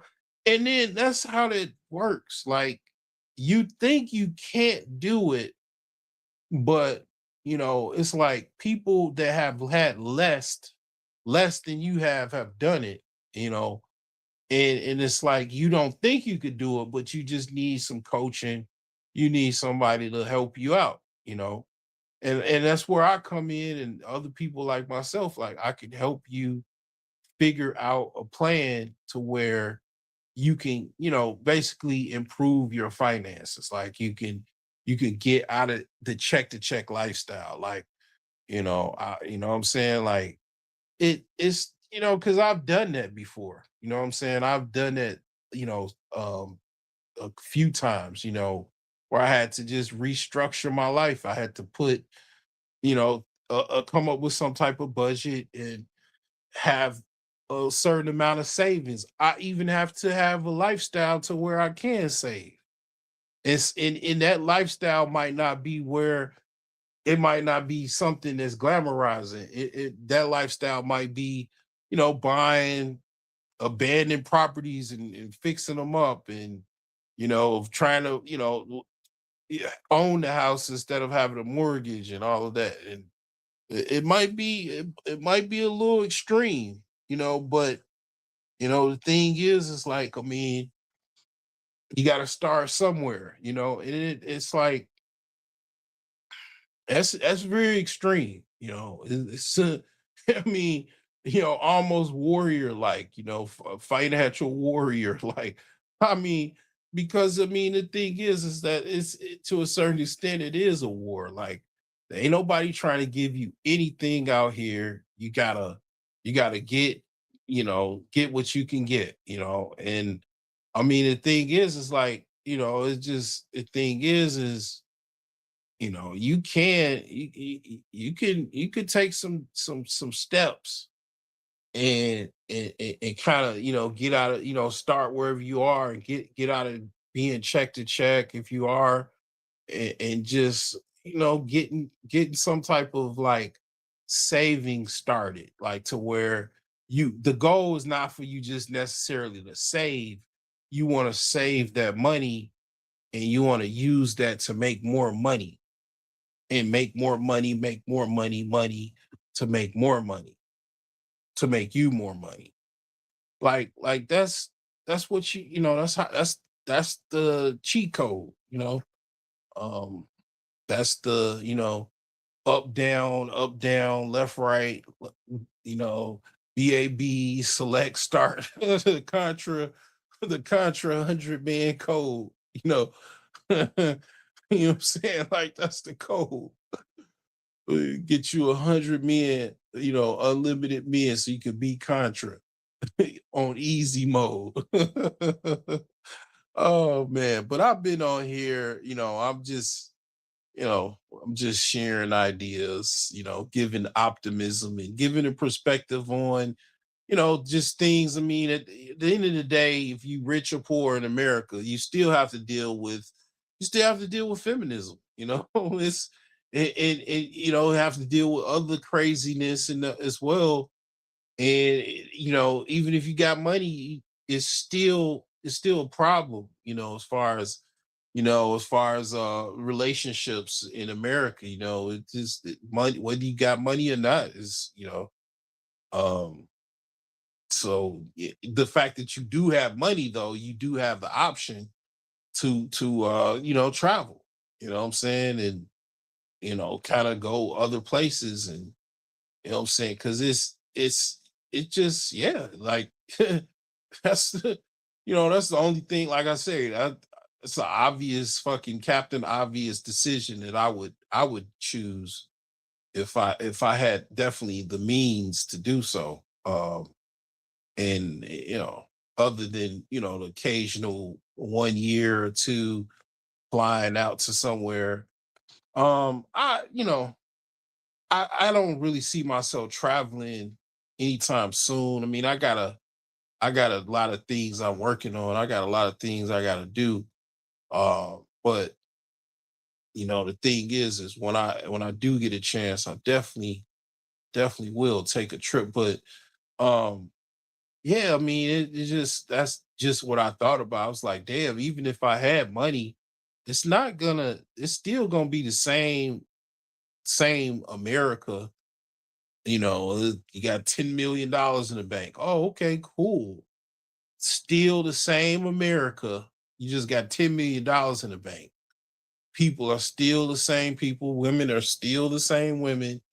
you know Things that the way they think is still the way they think. TikTok still exists. It's already existed for years now. Instagram has already been around for now a decade. The damage is already done. Just because you got millions of dollars in the bank doesn't mean all of a sudden women are just gonna automatically program yourself to you. They're gonna sink right into your chip on your bank debit card, and just automatically sync up with AI. you know, oh, hi, mister. How you doing? Like they turned into 1950s housewives just because you got north of $1 million in the bank. No, that's not how that's gonna work. I thought about, I'm like, damn, even if you had a whole bunch of money, Okay, yeah, your life will change, but the people around you ain't gonna change.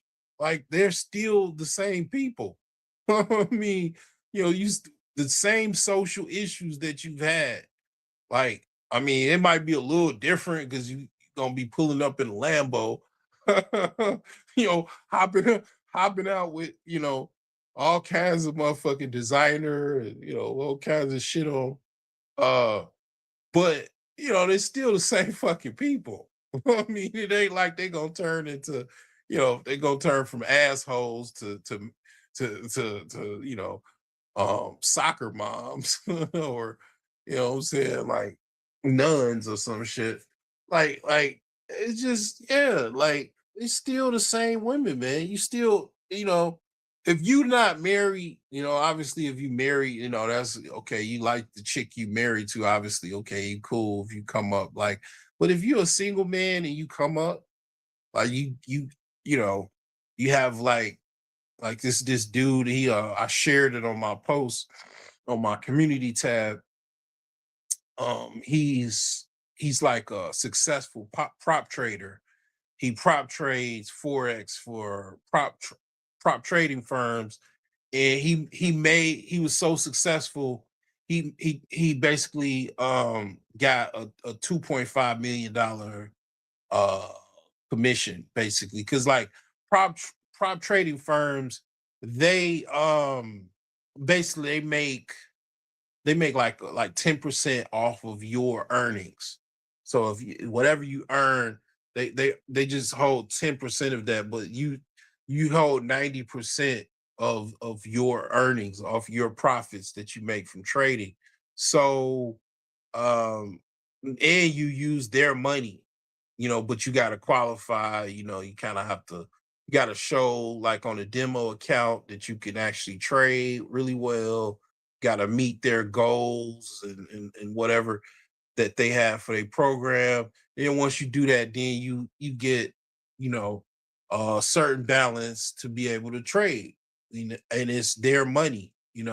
So he was able to do it, and he was so successful. He was the highest level prop trading,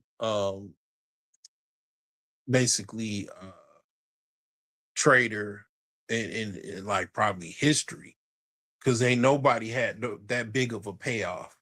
I mean, or payout. 2.5 million. Like, then I think his overall earnings was like $4.5 million.